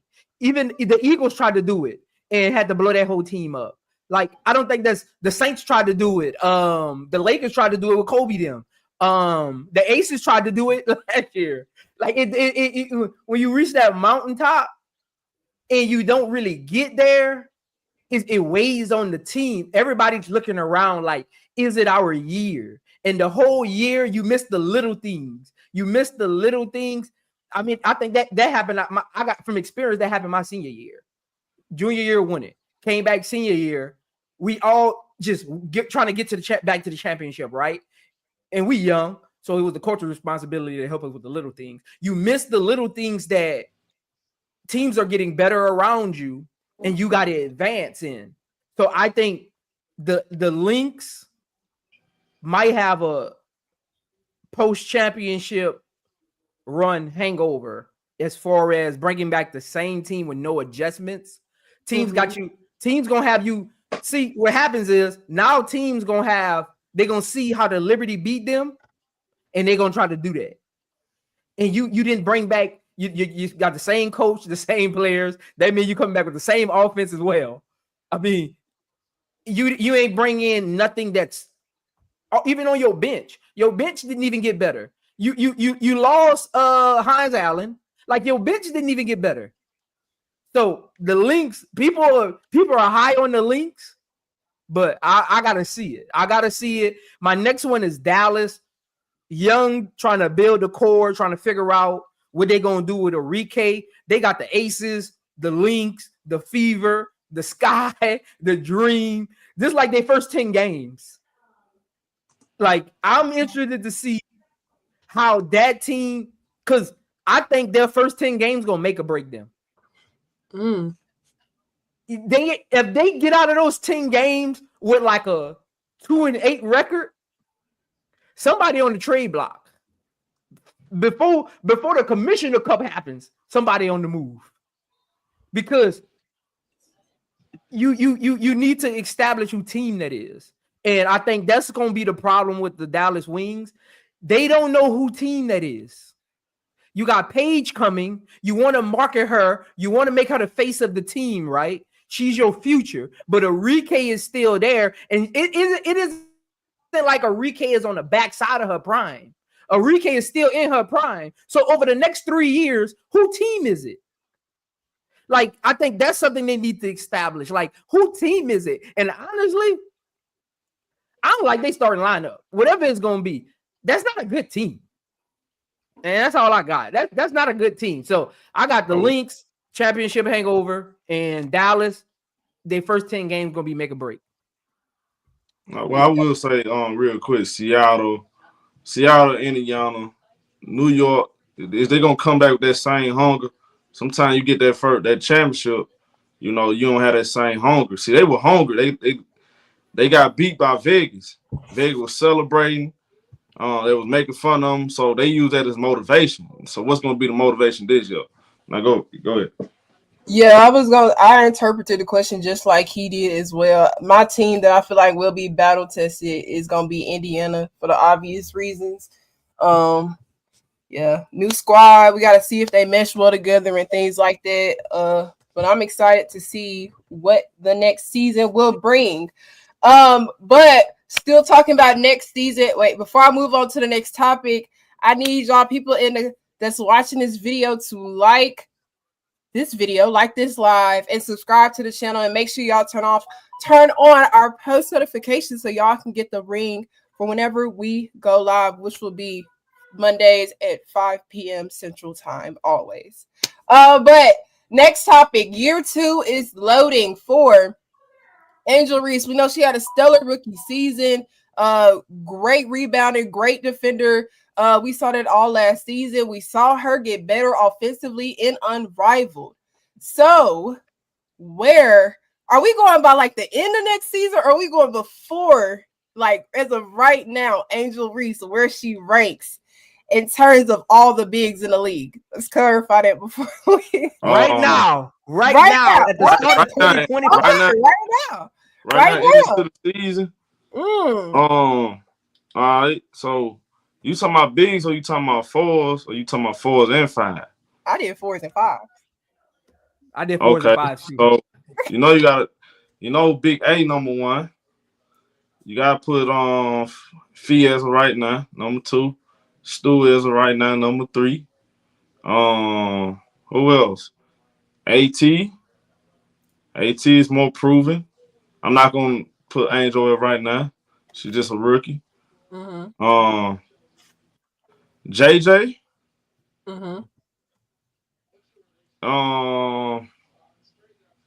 That's it. That was it for me too, Show. I was trying to hold on, pump the brakes, dog. Where we going? Come on, B. I'm like, hold on. Stop right there. So what number is that? What number is that? What number is that, Show? 6? You have her ranked 6th? I said Angel. Okay. We talking about bigs, and we're not just talking about fours. We talking about bigs and forwards, 4s and 5s. Yes. 4s and 5s now. So Angel, Stewie, Fee, AT, JJ, and Angel right there. Number 6. Okay. B in Showtime. Is that your exact order to B? That was mine on the paper. I agree with that. I think everybody else, she battles them. Yeah. How I ranked it was they're here because they're proven the accolades and just like the what they've done so far and how much she tests them. Each one of those players in front of her, she tests them. The ones below her, I think she's on the verge of being like, y'all finna be back here right now. This is where I'm trying to get at. These 5 players is where I'm trying to get at. The rest of y'all is in a review. And that's why I put her right there on the Can I go next? Because you gotta understand this too. Other than AT, who finished, she finished 3rd in MVP voting. AT, her next the rest of them MVP, and FISA too. She was the runner-up. So you got MVPs and runner-ups in front of her. Everybody else, I'm definitely putting Angel right there. How I ranked it is by food. AT is her next food. Fee is the one next. Yeah. She kind of got AT number, but AT get away with a little knicky-knack stuff. But she got the number. Like she know how to handle AT. Fee, she's learning how to handle Fee. She getting under her skin now. I think right now for me, Asia is probably the top because Asia a little bit more shifty. Asia a little bit more bring you out. I can put the ball on the floor. I can go. But she ain't bagging down to Asia either. JJ is the same way. JJ can bring it out to the 3-point line. She tall. She get Angel problems. So how I ranked it, and I forgot who you said the other one was. I said Fee and B. Actually, I think JJ is the only one Angel didn't figure out. Now I ain't gonna say Angel. I ain't gonna play with Angel like that. Angel too, but I saw it. She gave Angel a hard time. Yeah. But JJ the only one she ain't figured out yet. JJ big. She got she figured Stewie out. She figured that out. Yeah. Wow. Yeah. Key, you got any pushbacks there, or you gonna add to it? Which one? Yeah, because I'm gonna take away from HD with the diabolical. People gonna say I don't know. People gonna say I don't know basketball because I got Angel top 3, 4. So over who? Thank you, Key. That's I don't. You already took it. There you go. I see you. And And Asia and JJ the only two that I really just That's the only like, two I the see. only two that I really am like, okay, yeah. But everybody else, we could really swap them in and out. Yeah, we can swap them in and You out. talking about, hold on, Key, who you got in front of her? In front of who? Hey, okay, who in front of her? So like I you got, got okay. I got Asia in front of her and JJ in front of her. That's it. Wow. Okay. Right now? Right now. Where I rank Angel right now is top 3-4 amongst the bigs in the league. Yes. So okay. Okay, so maybe I'm looking at it different. No, y'all are actually looking at it right. I said I'm gonna be diabolical. Y'all are actually looking at it correctly. Okay. I don't care about that. That's why I said people gonna say I don't know basketball. They're gonna want to revoke my card because I don't care about the AT is proven and all of that. I don't care about that. I think Angel's still eating her up. I think Angel's still eating Fee up. I think the only two people is JJ and Asia Wilson. Those are my only two. Now I understand AT is a future Hall of Famer. Point blank, period. She is right now a better player than Angel Reese. However, I have Angel Reese going into year 2, coming out of Unrivaled, rated top 3-4. Hey, well, I will say it real quick. Let me say it real quick. I believe she could be. I believe by the end of this season, I think we gonna. I think you may be right. I will say that. You'll be right at the end of this season now. Yeah. HD, what you got? What do you got, HD? Me and HD was on the same wave. Oh, that's that Floridian way. We boast about our stuff over here. Listen, we come through the front, back, side, top of the house. We there. Listen, like I said, only two I see right now is Asia and JJ. That's it. I said it on Auntie Seth's show earlier and before the other days. That's the only two I see. Everybody else is below. Listen, AT can't shoot. She got bum shoulders. Then you got what's the other girl named Fifi. Fifi don't want to get down there. Unless Fifi's shooting from the 3-point line, she don't want that post work. Let's be honest. She don't want that post work. Then let's go to the next one. Like Stewie, listen, Stewie, grandmama, you know what I'm saying? Granny, we love you. You did your time. Listen, like I said, we coming in disrespectful this year. Listen, I'm disrespectful. I love it. Like, listen, I'm going number 3. That's what I think. That's all. It's going to be like that from the beginning to the end because JJ, like I said, those are the two heads that's leading their monster teams right now. It's Asia and JJ. Everybody else is below Angel. That's my opinion, and that's what I'm going to stick to. I'm looking at them. I'm only looking at them because they proven commodities, and they're the only proven commodities. You just think Asia and Fee the only proven commodities? They have 5 other people in front of Angel. Yeah. See, they're looking at it correctly. That's okay. They are looking at it. Number 6 going into this year. Listen, I don't follow directions. I go off the rail. I'm an off the rail person. She's the let me see. Like 4th best powerful? Well, 5th best powerful.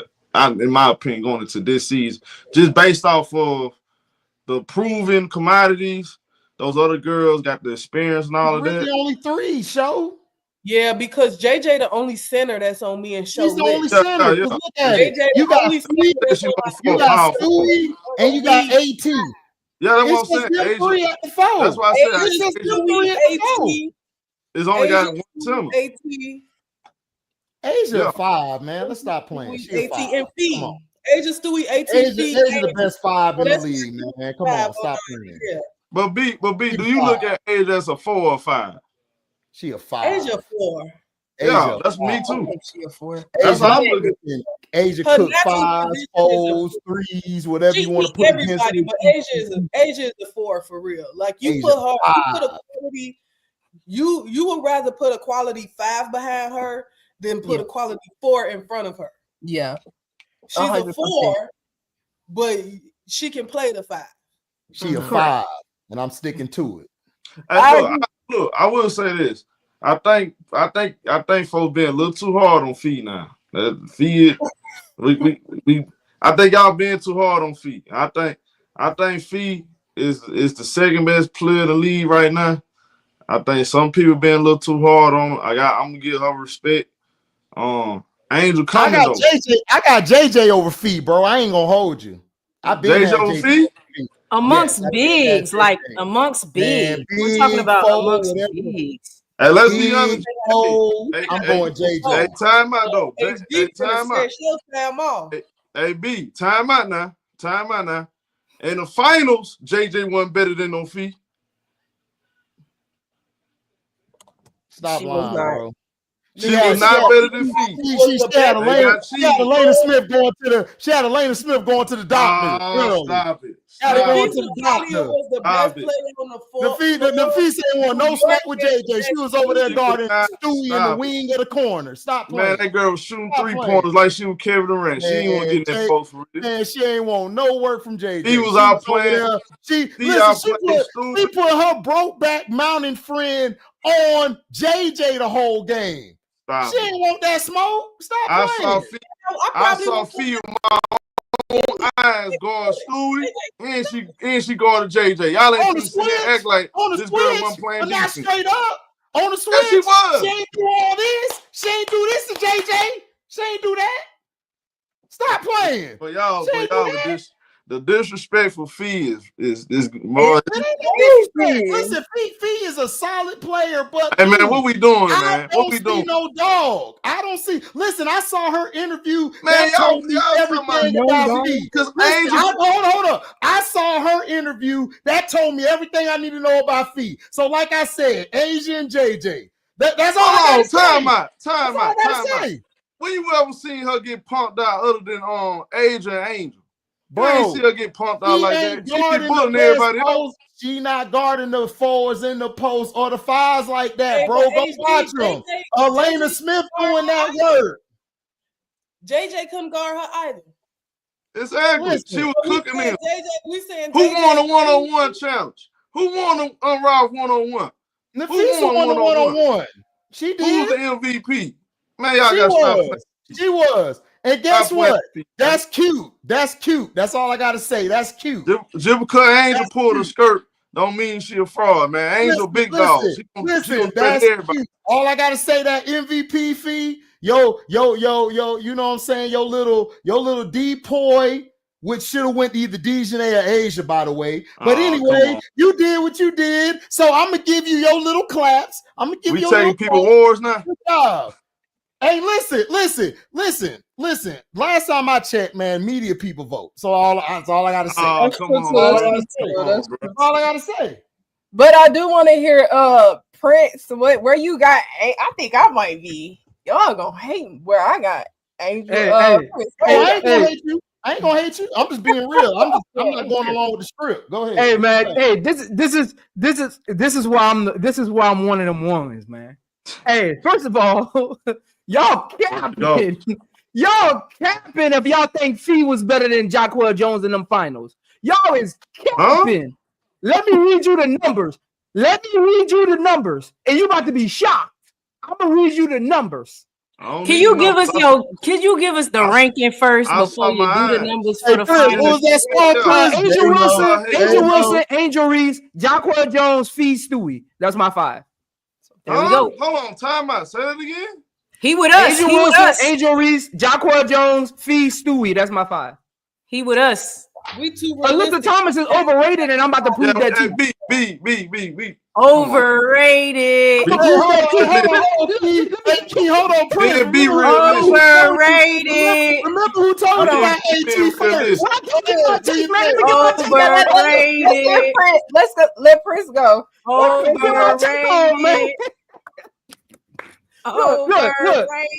Look.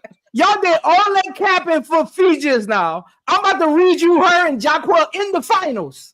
This is their stats. Fee, game 1, 21-8.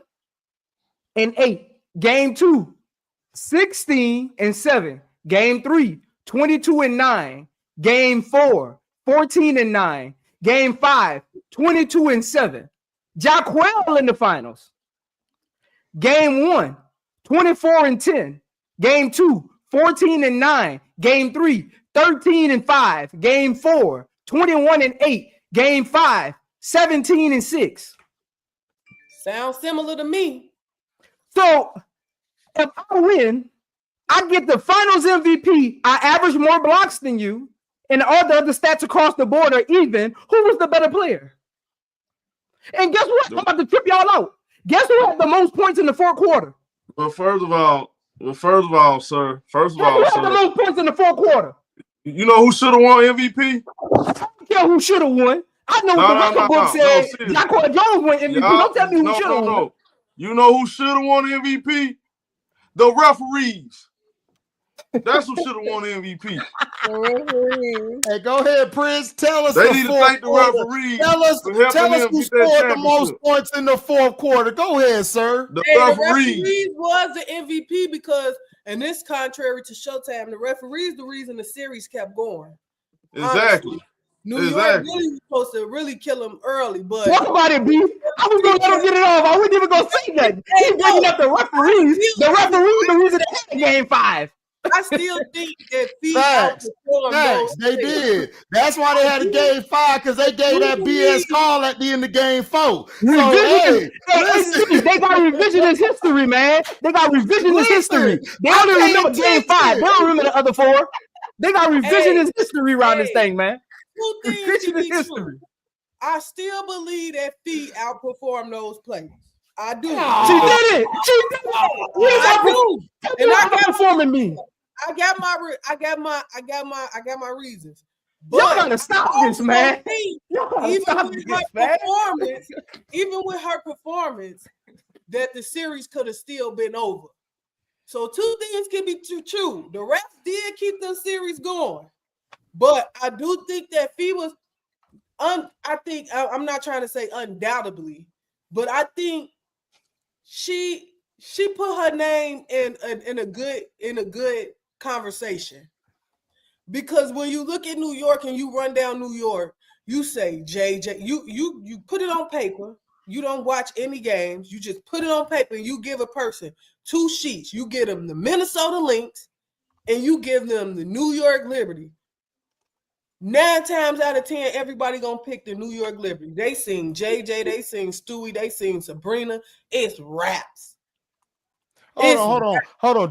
Don't mention 1 in 19. I don't know her. But like I said, JJ, I go with her. I don't talk to people. No, I don't talk to people who 1 in 19. No, what I'm saying is take away the numbers. You just put each team names on paper.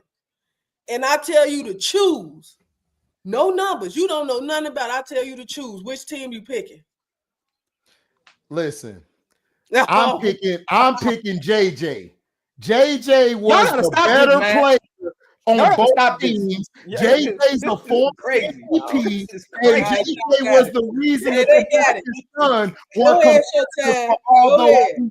Hey, B, I got a question. Hey, B, I got a question. How can I finish my take? Because y'all talked about AT2. I said AT. Are we sure AT is a first ballot Hall of Famer? No. What if I told you she only averages 12 points and 6 rebounds for her career and 4 assists? That's not a game. She averages 4 assists. Her game is assists and rebounding. She averaged 4 assists and 6 rebounds for her career. Don't you know Alyssa Thomas has never averaged more than 15 points in a season? No. She's not a scorer. What is she though? She's a facilitator and a defensive player and a rebounder. She's a glorified. Who's never led the league in steals. She's what they thought Angel was gonna be. AT is actually what they thought Angel was gonna be. Picture this, Keith. How you got all them defensive players, all first team, all defenses, and you're not even top 5 in steals, blocks, or deflections. Never, no year. You're not top 5 in none of those categories. The WNBA, because no eyes were on them, have been giving out awards. Because no eyes, I want to see who this voting room has been for the last 5 years. They need to release those names like the NBA do. They need to release those names. I need to figure out who these names are because I've been looking at people's stats, and that's why people be challenging my takes without doing. If you actually go do research, I study the game. A lot of these awards don't make sense according to their production. I'm confused. And some of these awards that some of these ladies have, according to their production, some of these awards don't even match the production that they're giving. No eyes were on the WNBA, and it was out here giving out awards. Because, and this is how they proving my point by all of them saying the rookies was going to have a hard time, and they came into the league making a point to show them y'all ain't been playing no defense. They told me Caitlin Clark would have trouble getting past half court. They told me Angel Reese would be in the league 3 years because they got too many talented bigs. I didn't say that. They told me. And if they told me that, somebody lied.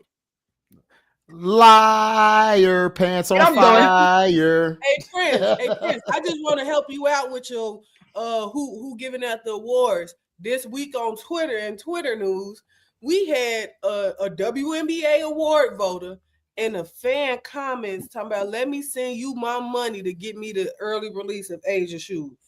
Yeah, she's allowed to vote in the WNBA. But we do got some super chats. I do want to read. Lotus Flower said Reese is her. Nah, 100%. Say it again. Say it again. It's her. 100%. Hey, I'm sorry if I say your name wrong. Nadira. Nadira. That's Queen Gant. Queen Gant. I like that. Shout out to the panel and shout out to you. Shout out to you. But y'all gonna be mad where I got Angel Reese. She's so far. I got Angel Reese. I was thinking in terms of skill set, but I can see if y'all talking one-on-one matchups because Angel Reese done have rounds with all these players and she done held her own. But I had Angel Reese outside of my top 10 bigs, 4s, and 5s. Because you was thinking skill set? Yes, I was. I want to give you a thought. I want to give you a quick thought real quick before you go into your thing. Yeah. Kia Jackson has a better skill set than Angel Reese. She is not a better player than Angel Reese. That is true. And Key, to add to that, on the fantasy list, they got Angel at like number 12 and everything. When has AB ever been better than Angel Reese? I just want to be honest. Like, when? AB? I've seen them battle each other. I've seen them play each other. Angel Reese has always outperformed Aaliyah Boston. She's always outperformed Aaliyah Boston every time they play. So my thing is this. I don't look at it from how everybody's looking at it, but from watching the games and stuff, I'm just being real. Angel Reese, I said before the draft, would have the most impact of any player. I said if Indiana wasn't number 1, I would have picked Angel Reese number 1. And then you can have everybody else because I've watched her since high school, watched her at Maryland, and I watched her at LSU. Everybody she's played with, she's made them better as a team, as a roster, even when she's on the bench, even if she don't get the playing time in Unrivaled early on, she still was hyping her team up. She still was breathing life into her team to play better. Like Chelsea Gray was playing terrible at first. Everybody forgets that. Chelsea Gray was trash at first. She was every day telling Chelsea, let's get it. Soon as they got off the break, she ran up to Chelsea like, yo, we got to go to practice right now. So I'm sorry, but go. I'm gonna stick to what I say. I want to hear your 10, Maria. My 10. I got Asia Wilson. I got Fee at 2, Stewie at 3, Alyssa Thomas at 4. Got De'Erica. I'm gonna say De'Erica Hamby at 5. Ineko Ogumake at 6. Jaquel Jones at 7. I put Brittany Griner up there. Aaliyah Boston. And it might be it, actually. That might be it. If you shot me. Aaliyah Boston really shot me. Aaliyah Boston. Hold on before y'all go in on my friend. Hold on before y'all go in on my friend. That's not your friend. That's your enemy. What are we doing? What is we doing?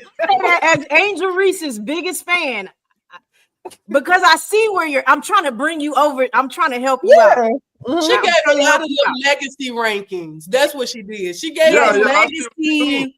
And skill, when people think whenever people bring up skill set when it comes to Angel, I know what they're saying in reality.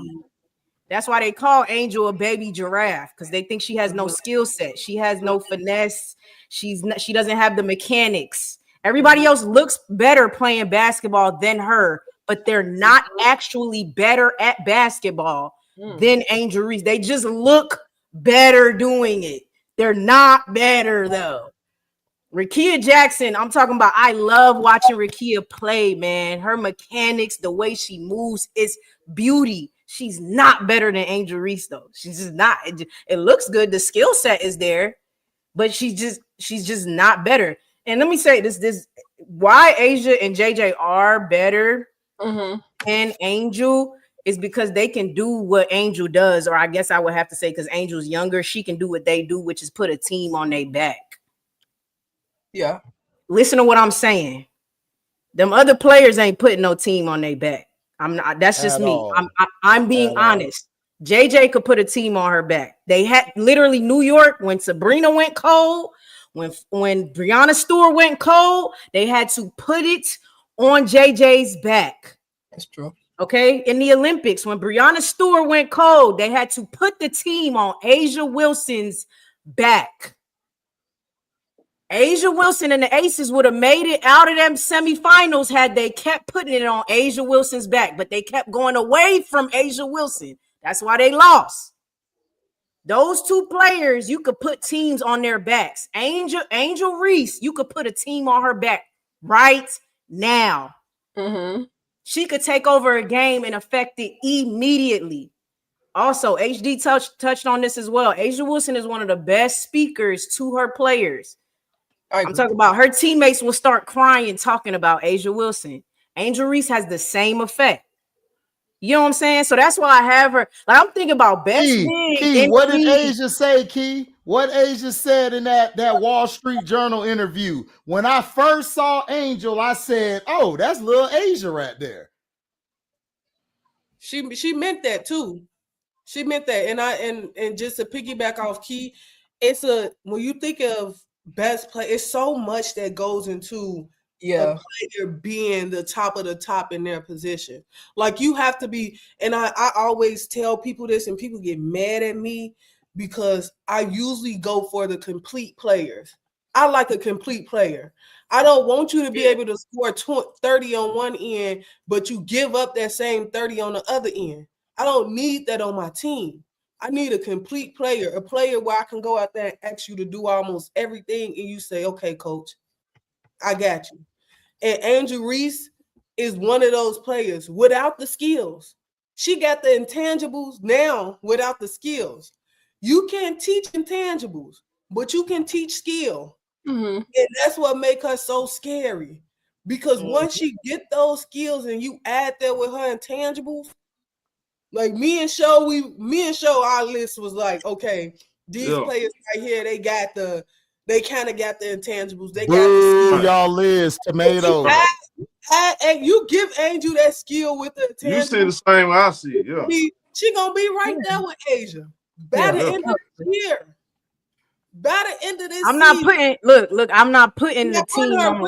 Look, I'm not putting the team on AT back. I'm not putting the team on feedback. I'm not putting the team on. I'm not putting the team on. Key, look. You can't say that about Fee because you put the team on feedback and they went to the championship. They went to the finals. Not putting it on her back. Kayla McBride. You don't know what putting the team on her back is? Did we forget about Courtney Williams? Like, okay. Forget them. Yeah. Hold on. Forget them. I want to make sure we have the same definition. Hold on. I want to make sure we have the same definition of putting a team on a player's back. putting a team on a player's back. Do you hear what I'm talking about? Fee has never had a team put on her back. Stop it. How Never. Putting Never. a team on a Never. player's back. Y'all are Never. bugging out right now. Never. How come? How come? And when you took that back out of the team, they lost. I'm not saying, listen to what I'm saying. I'm not saying if Fee was not on that team, it would not affect that team greatly. I said putting a team on a player's back. I don't think y'all are hearing me. That's You don't want to get away with that, Key. She using semantics because you take Showtime will tell you take Ron Artest off that 2010 team. The Lakers not winning that finals. They ain't winning You don't have nobody to nothing. replace him. That's how basketball works. Leave Kobe about this, man. No. That don't even. No, Prince. That does not even matter because the definition of what I'm saying is not what they're saying. Putting a team. HD, do you get what I'm saying? Putting a team on a player's back. Listen, I get what you're saying. He is basically saying this team isn't what people think it is. I just make it look better and it gets us further. Basically, if we need a game, follow me. Not even down to me because How about this? Not hitting. Okay, with all that being said, could Minnesota make the finals without them? The team is not on feet. Y'all gotta stop it. Stop it. Can you answer my question? This doesn't even happen often for y'all to even. Can y'all answer my putting question? A team, no. Hold on, I'm gonna finish. Putting a team on a player's back does not even happen often. First of all, so we're not even. That's like it's a series. It's the game. The game is on. You put the team on that player's back. I'm not talking about a whole season, and that's a team sport. Got them there. Them playing as a team is what got them there. But I'm talking about crunch time. We about to lose the gold medal. Who do we put the teams on their back? That is not Fee. It is not Fee. Fee was on that Olympic team.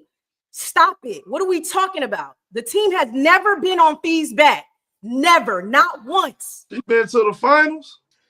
What? Yeah, but if I remember correctly, on a player back. Hey, Showtime. Showtime, I'm gonna give you an example. The 2018 Cleveland Cavaliers. That's a carry job. That's a carry job. That's a get on my back. I don't care who we got. Oh, we going in with bitch player. Oh, Dellavedova. LeBron said, get on my back. We gonna get that. Oh, J.R. Smith, you can't hit a rock in the ocean. Get on my back. Hold on. No, HD. That game against the Indiana Fever. How much was we down? And they put the game on Angel Reese's back. And she took us home. And she took us home. What are we talking about here? Listen, the clutch players on Minnesota is Kayla and Courtney. Courtney, the one who Kayla and Courtney gave them a hope to get to game 5. See, y'all forgot. Courtney took the ball, hit that little long. No, B. No, because B. No, hold on. I gotta talk to B because B my dog. I respect B and B's basketball mind. Be trolling, man. B gotta be trolling. B no basketball. B, we're not agreeing right here. B, we not agreeing on putting a with the Indiana Fever and Chicago Sky game. You don't get what I'm saying. I agree with that. Okay. I agree with that. Okay, but putting a team on your back, he just used the 2018 Cleveland Cavaliers. Oh, I use my. Like I when don't you know. didn't take feet off of this Minnesota team, they didn't look like they knew they feet from their toes. Exactly. That's not the same That was on any team. Any team. Oh, you passed my point. Okay, I'm talking to Prince right now because he gotta be trolling me. See, that happens on any team. And in basketball circles, when you say put the team on your back, it means my team is not as good as yours, but we gonna win because we got you in our locker room. That's what putting a team on your back means. It means on paper we are unevenly matched according to your team. You got the unevenly matched, but we got the guy. Minnesota wasn't unevenly matched to the Liberty. No, they got big buckets. They got Courtney Williams. They got Bridget Carrington. They got one of the best rim protectors in the league, and Elena Smith. They got Hoffman coming off the bench with Hines Allen. What are we talking about? The second half of the season, the second half of the season when they played. Hey, B, this some bull crap. I'm sorry, Mario. This some bull crap right here. Mario, can I have some, Mario? Yeah, showtime. You go. Go ahead. Let me know when I can talk. Man, hold up. Wait for the do that. Listen. Courtney Williams was saving them the second half of the season along with Caleb. Much cap. I don't even want to hear that. Y'all gotta stop this, man. Y'all having a whole. First of all, stop this. Y'all having a whole different conversation. I just want to make that clear. A lot of folks were saying the New York Liberty is going to run these girls off the court. It's going to be an easy, light series. That's all I kept hearing. I picked Minnesota to win. It happened exactly like it was supposed to happen, except for before the referee jumped in, like somebody put the call in, which they did. Jumped in game 4. Somebody doing some Vince McMahon tactics behind the scenes, and they put the call in. They had the referee to come help New York to win. Now, we all saw Stewie travel. We all saw the fouls in that series. Matter of fact, let's be honest, they was getting away with murder against Vegas. And we want to be honest. Let me ask you this since you asked me. If JJ not on that New York team, do they do what they do? What you mean? They got a better chance. If you take JJ off that team, do they make it to that far? Man, you take Fee off that team, they first round exit. If you take JJ off that team, does that team still be successful? Yes, they can. No, they don't. No, they don't. They can. Dude, Breonna Stewart was terrible in the playoffs. Sabrina was bricking every time. She was bricking. And then Sabally, the baby Sabally, came in for 3 minutes. That's all you could play her for because she get cooked. So what are we talking about? Yeah, you just said that Elena Smith was on her last back.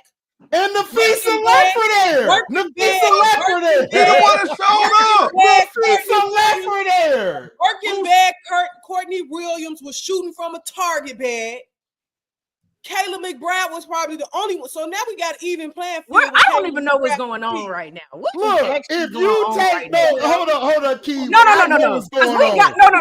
Because we got away from what I said. Sabrina's shooting performance going 1 for 19 when Courtney Williams couldn't find the rim in that last game. Come on, listen. I'm not here to dispute Fee's effect on that team. That's not what I'm disputing. I'm not disputing her skill set or how amazing she is. I'm just saying she ain't never had the team put on her back. She might do something this year though. She might but has Asia Wilson?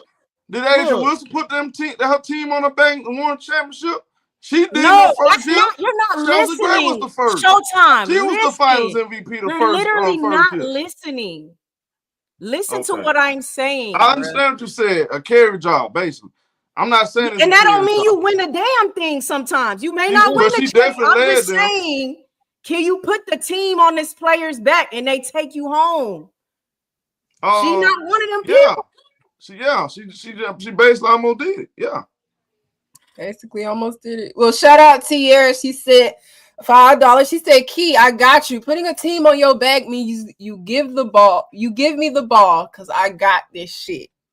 Key, that ain't that what Fee was doing? Hell no, she wasn't. Hey B. Hey man, look here, man. Y'all using that term wrong. That's not what that means.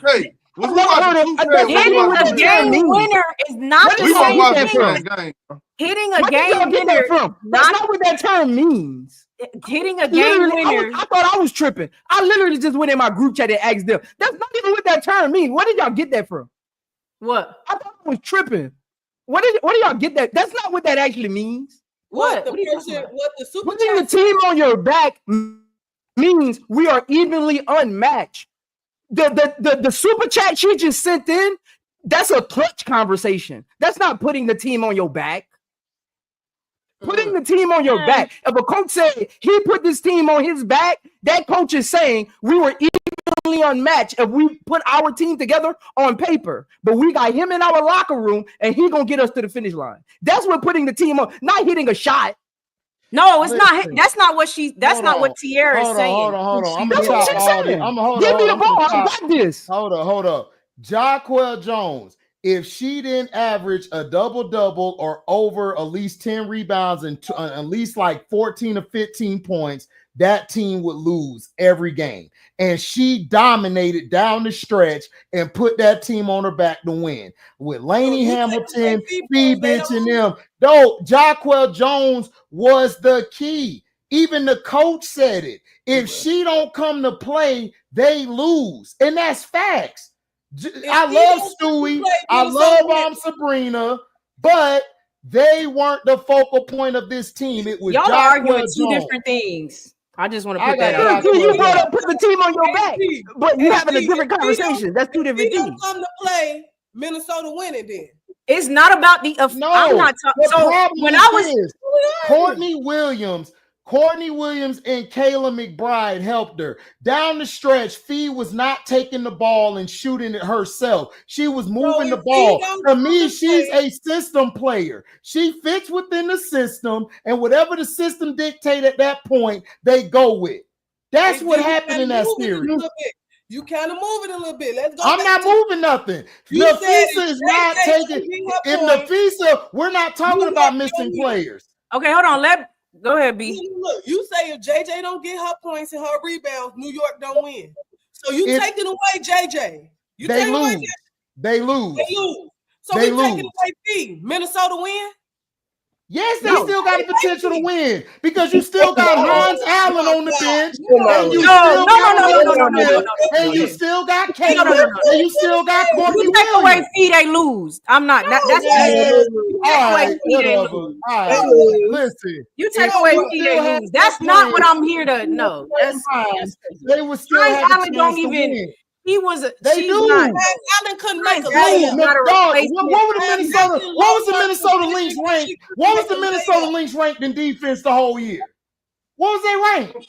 They're number one. I think he froze. Yeah, no. Oh, they number one? Yeah, I think there was 1 or 2 or something like that. There was 1 or 2. There was number one. There was number one.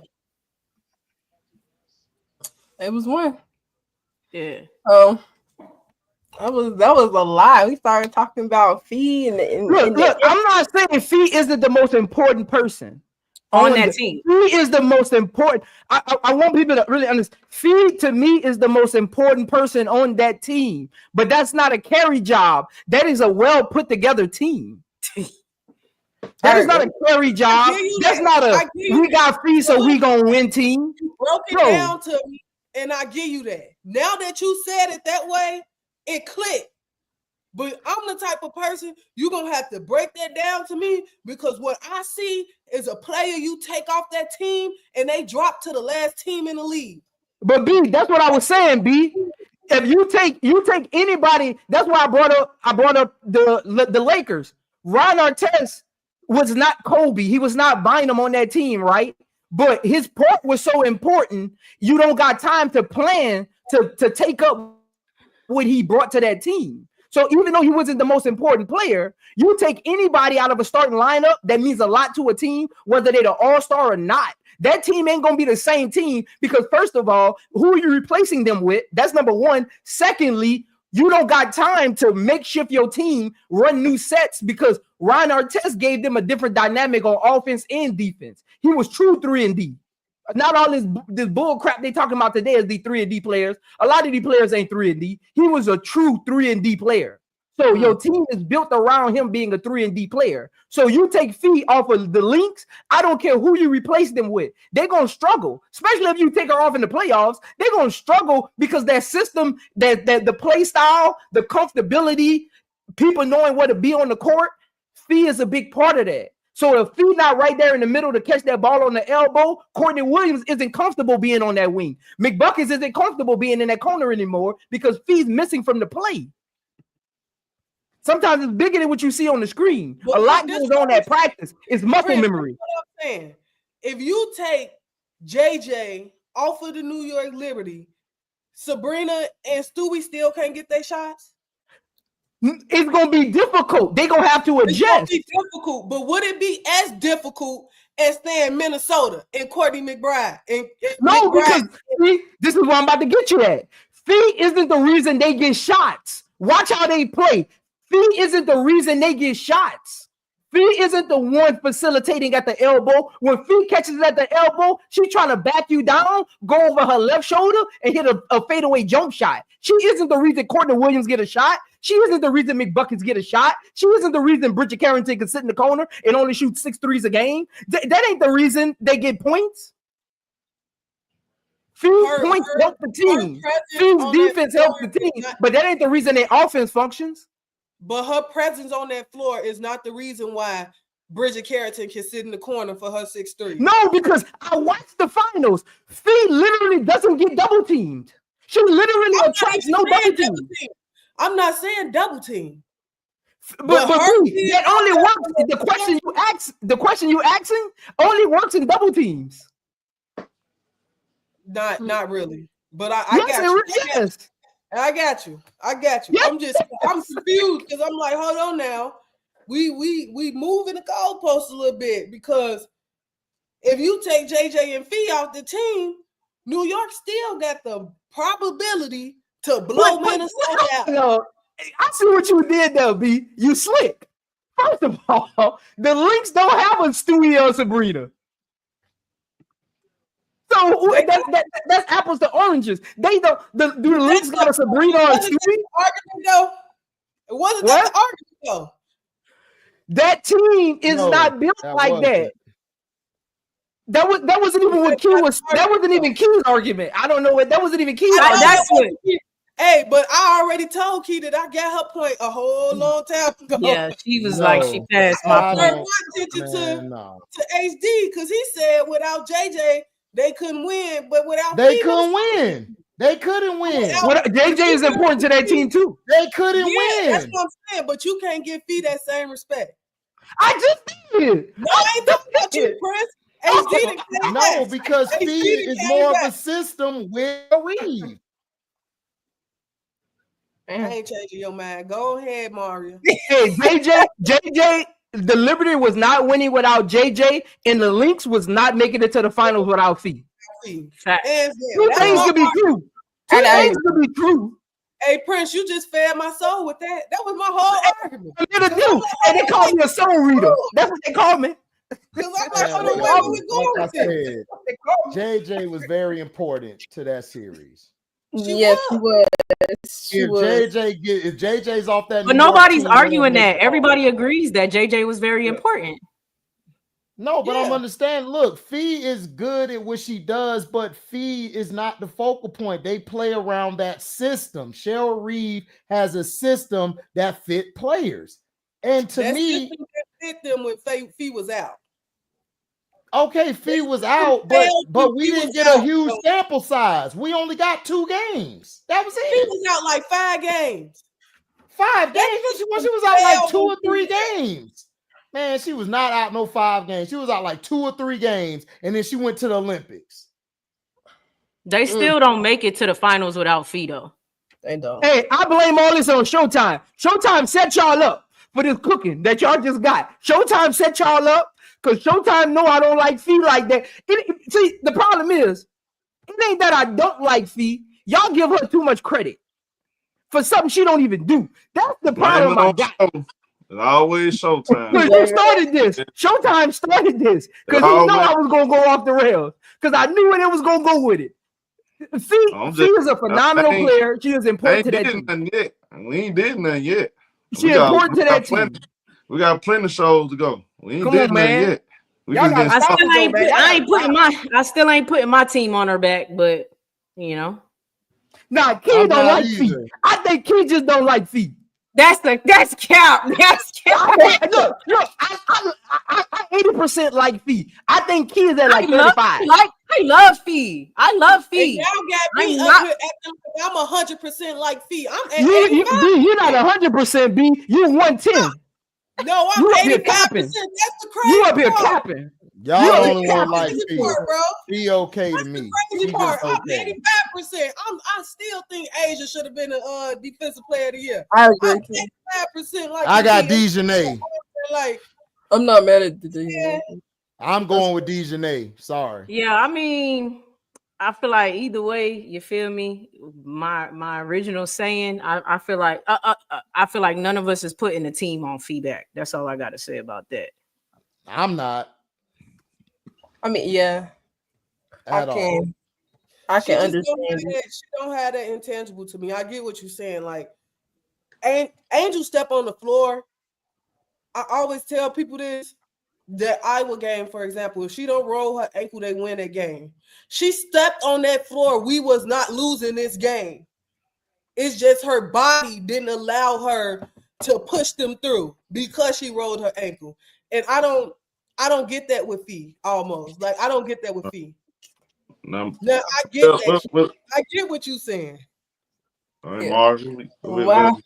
Okay, well, we're going to switch it over from pro hoops and go to the collegiate level because we know that there's a lot going on because March Madness is upon us. So we had the first round take place the 21st through the 22nd. UCLA played Southern. UCLA beat Richmond, and Georgia Tech went against each other. Richmond beat Ole Miss. Ball State played against each other. Ole Miss came out on top. Baylor Grand Canyon. Baylor won that. We have Florida State versus George Mason, and Florida State won that game. LSU went up against San Diego State. LSU came out with the dub. Michigan State went up against Harvard. Michigan State won. NC State went up against Vermont, and NC State won that one. USC went up against UNC Greensburg.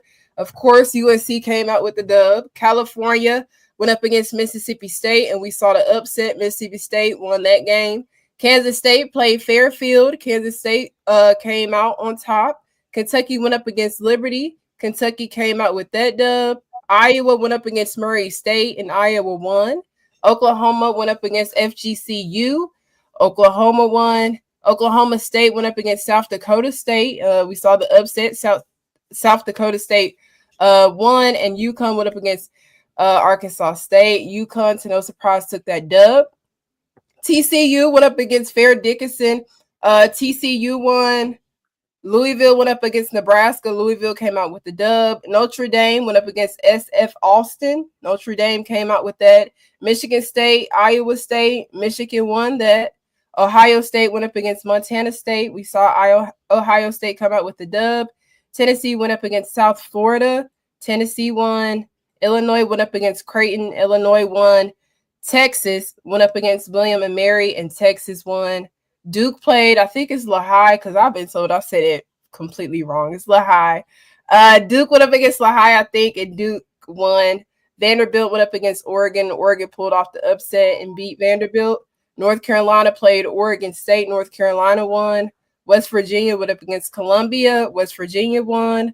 Maryland went up against Norfolk State. Maryland won. And we had Alabama take on Green Bay. Alabama beat.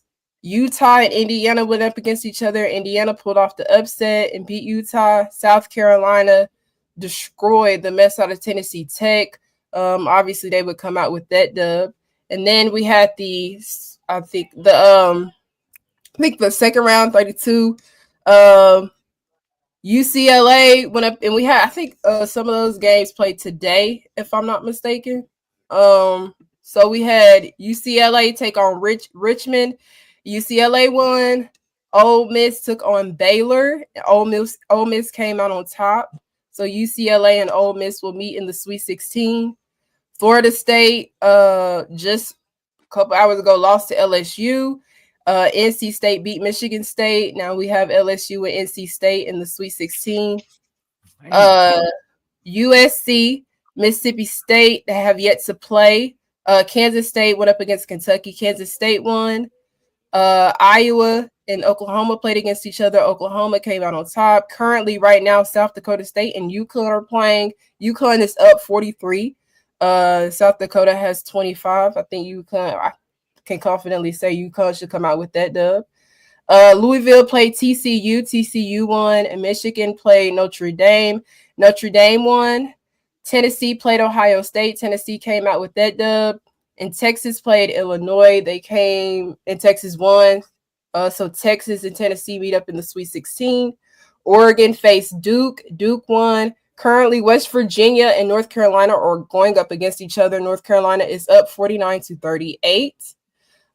We had Alabama versus Maryland, and Maryland won.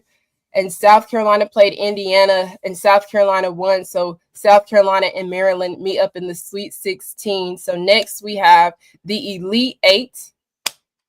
And we're just going to give y'all our picks for who we got winning in the Elite Eight. Key, you want to go first?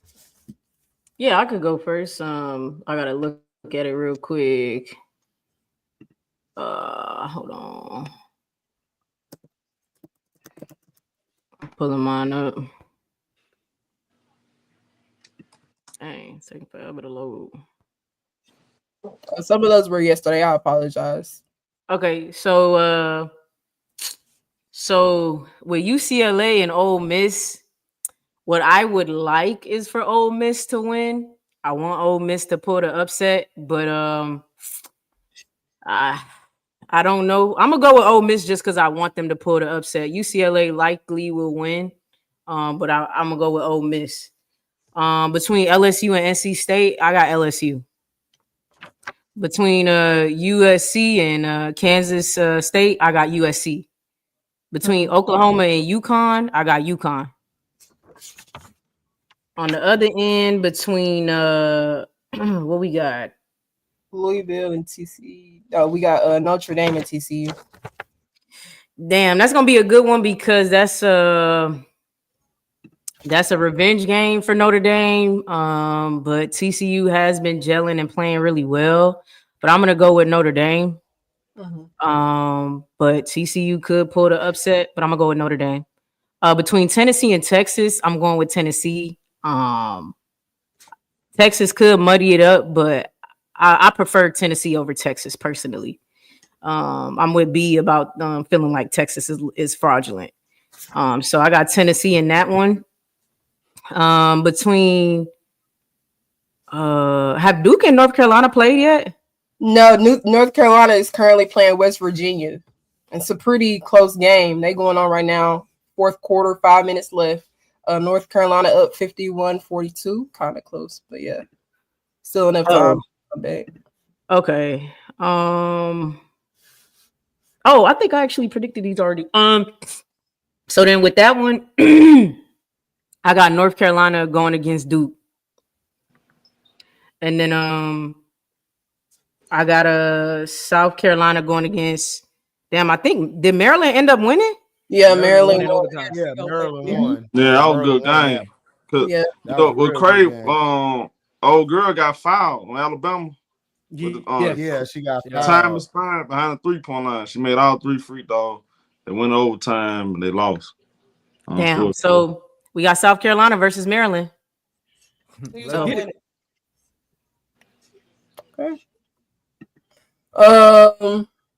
HD, you got an Elite Eight?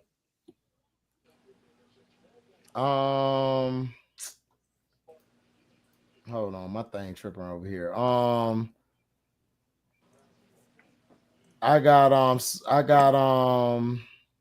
picked Maryland. I picked Alabama to beat Maryland early.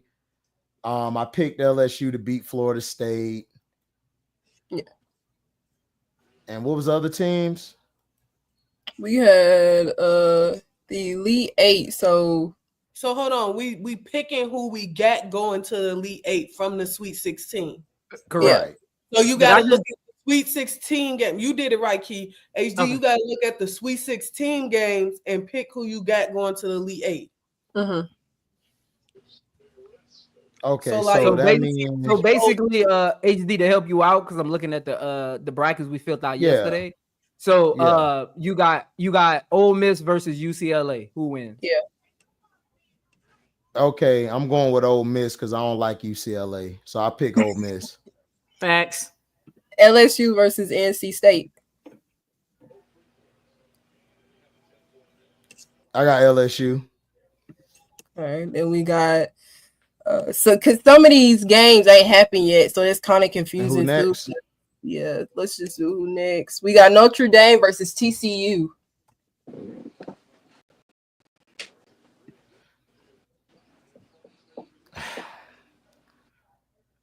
I say Notre Dame winning the rematch. Okay. Good pick. Texas versus Tennessee. And what was the one up top? The Texas versus Tennessee. I picked Tennessee. Tennessee. We got Duke. It's looking like North Carolina gonna come out with their dub, so I'm gonna say Duke versus North Carolina. It's still early, but I got Duke going all the way till they play South Carolina. Okay, yeah. There's South Carolina versus Maryland. They finna stump a mud hole in Maryland. They are. Next round. Yeah. But USC versus Kansas State. Oh yeah. USC and Kansas State. I got USC. Southern Cal. Talking about Southern Cal against Kansas State. I got Southern Cal. Yeah. And then UConn versus Oklahoma. Page. Oklahoma won that Page game. and AZ. Page. Okay. Gotcha. Prince, who you got in the Elite Eight? I got Ole Miss over UCLA. I said from the beginning of the season, UCLA was gonna lose in the Sweet 16. So I got Ole Miss over UCLA. I got LSU over North Carolina State. I got USC over Kansas State. Because USC gonna win against Mississippi State. I got UConn over Oklahoma. On the other side, I got Maryland over South Carolina. Whoa.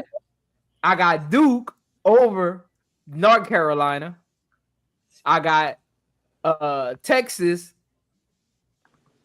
Actually, I got Tennessee over Texas because I had Texas losing in the Sweet 16 as well.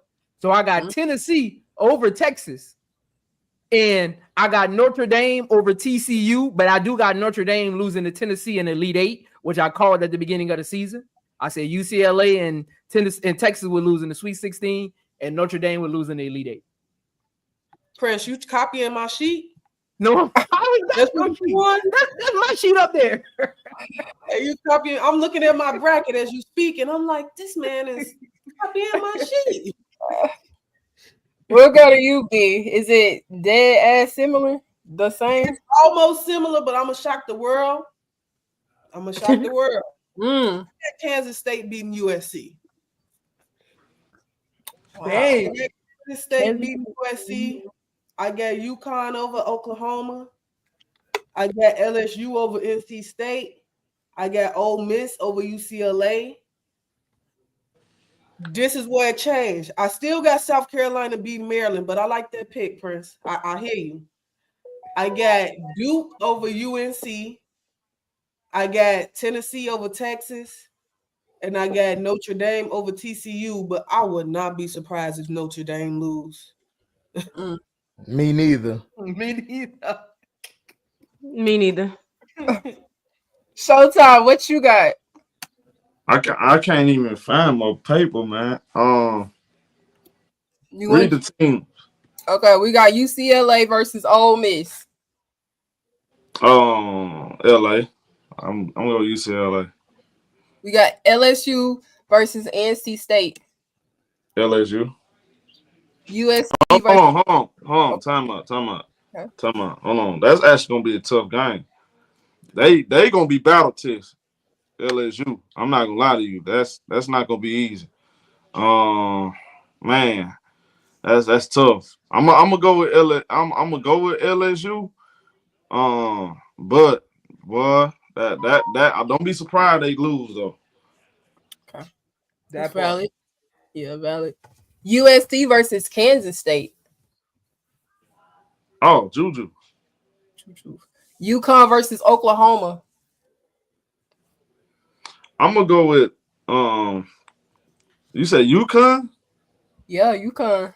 Oh, UConn by 15. Okay. Notre Dame versus TCU. I'm gonna go with Notre. I know what y'all saying about Notre Dame. You know, they one game they can look like they can win it all. Next game, you know, it'll disappoint you. I'm gonna go with Notre Dame. Cause I really had, when we had this discussion, I had them finishing no lower than the Elite Eight. Now, we got to see how everything play. I will take one round at a time. Yeah, I'm gonna take Notre Dame. Okay. Texas versus Tennessee. Look, I'm gonna go with Texas. I'm not big on Texas either, but I don't think Tennessee, the team, is gonna knock them off. Okay. North Carolina versus Duke.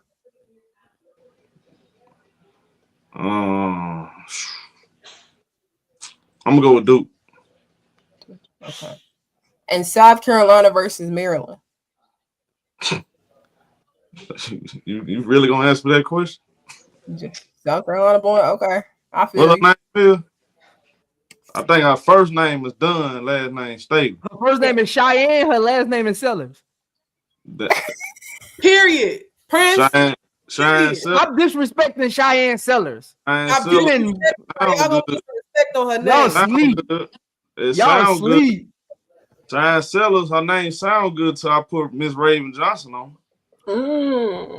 Laughable. What? It's all fun and game till I put Raven Johnson on. Let me go pull up these stats, man. Man, South Carolina is gonna beat Maryland no matter how great Cheyenne Sellers is. I got Bree Hall guarding Raven. Cheyenne Sellers. I don't have Raven on her. I have Raven on Tahisu. I have Raven on Tahisu. Raven too small. Cheyenne Sellers gonna shoot right over her. She too right. small. I got Raven. I got Raven on Tahisu. Raven strong, y'all. I got Raven. Hold up. I got Raven on Tahisu, and I got Bree on Cheyenne. And Smike. Cheyenne Sellers ain't skinny. I ain't worried about Smichael because she gonna disappear like she always do. So I ain't worried about her. But I'll just go through mine real quick. I got I think Ole Miss can pull off the upset. I did put it in my bracket, but I most definitely think Ole Miss is a team that could really go far. So I'm gonna go ahead and pick Ole Miss versus UCLA. I think LSU beat NC State, USC beating Kansas State, UConn beating Oklahoma, Notre Dame beating TCU. I got Texas winning it all, so I got Texas beating Tennessee. I'm high on Texas. I got Duke beating North Carolina, and then of course I got South Carolina beating Maryland. But games are coming on. Games are currently on, and we shall see what team goes to the final, not the Final Four, the Elite Eight. And I'm excited to see the next round. But y'all got any final thoughts? Hey, look, I got South Carolina going to the championship. I only picked Maryland because this is the only team on their side of the bracket that would stop them from getting there. So this is more of a hard overhead pick. Because in my prediction, I actually got South Carolina going to the championship in my overall one. But this is the only team that could give them problems on their bracket. I agree. Mario. No new fans on 12 Island. If y'all wasn't a fan before this tournament, don't become a fan after. Because 12 Island is closed. Michaela Williams is her. She is the SEC Player of the Year. She's her, and we ain't open to no new fans. I love Michaela Williams by now. I don't know what's wrong with you. Yeah, right. Listen, I've been saying Michaela Williams is the best player to me on the team. Yeah, I said that from the inception. I said it from the inception. So the media, HD, when we talk about the media, every time you hear about these year 2 players, they never include Michaela Williams, and I'm sick of it. I'm tired of it. That troll from earlier. How Flaude did over Michaela. I'll wait. I'll wait. I'll For wait. real, though, I wish they would have had Michaela last year. Things would have been different. Oh yeah. Oh, it would have been a whole lot different last year, but we didn't have this Michaela. Correct. You know, it's She hard. She didn't play. Yeah, she did play. She started actually. She did play. She just wasn't. She was young. Picked. It's hard coming into the team with Angel Fly. I don't even remember her playing. Yeah, she played, but she was out there. Hold on, they had Angel, they had Moro. Yeah, she was there. They had Flau'jae. They had who else? What happened, Prince? Who's the other one? Coming off of injury. It was Michaela and Haley Van Lith. Tournament. Yeah, that's what it was. It was Michaela, Haley Van Lith, Anissa, Flau'jae, and Angel Reese. That was the starting five. What happened, Prince, was she got injured at the beginning of the tournament. She didn't really play until that Iowa game. Right.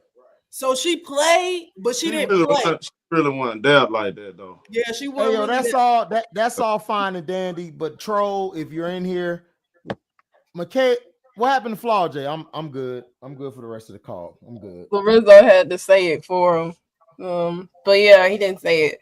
But that wraps up the first show of Stars Hoops Central, and I appreciate everybody for coming out and supporting. Before we end this, make sure y'all like this video. Make sure y'all subscribe to the channel. Y'all got any like final words to your own socials y'all want to shout out? For sure. Hey, subscribe to WBB Universe, where you know I'm gonna hit you with the key facts. HD. Make sure y'all head over and subscribe to B Sports Buzz, the hive for all things sports. Man, y'all know who I am. I ain't gotta say it. Y'all see me all day, every day. What it is.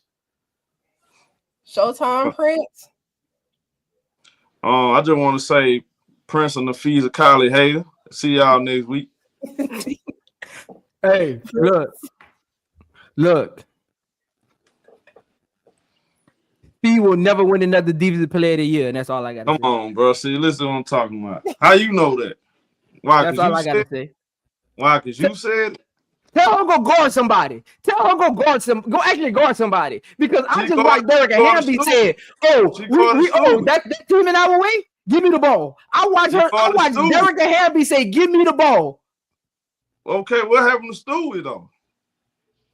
I ain't talking about no Stewie. I watched Derek and Hamby say, give me the ball. Is this your queen? Oh man. Hey, look. Hey, Mark, I just want to say this real talk. Look. This was a great episode. Appreciate everybody tuning in. Next week, we just getting started next week. We got more heat for y'all. Make sure y'all tune in every Monday, 5 o'clock Central Time. Make sure y'all hit the like button. New to the channel, subscribe to this channel. This is the secondary channel. This is we posting all the content for this show on. Salute to everybody on the panel. We out here.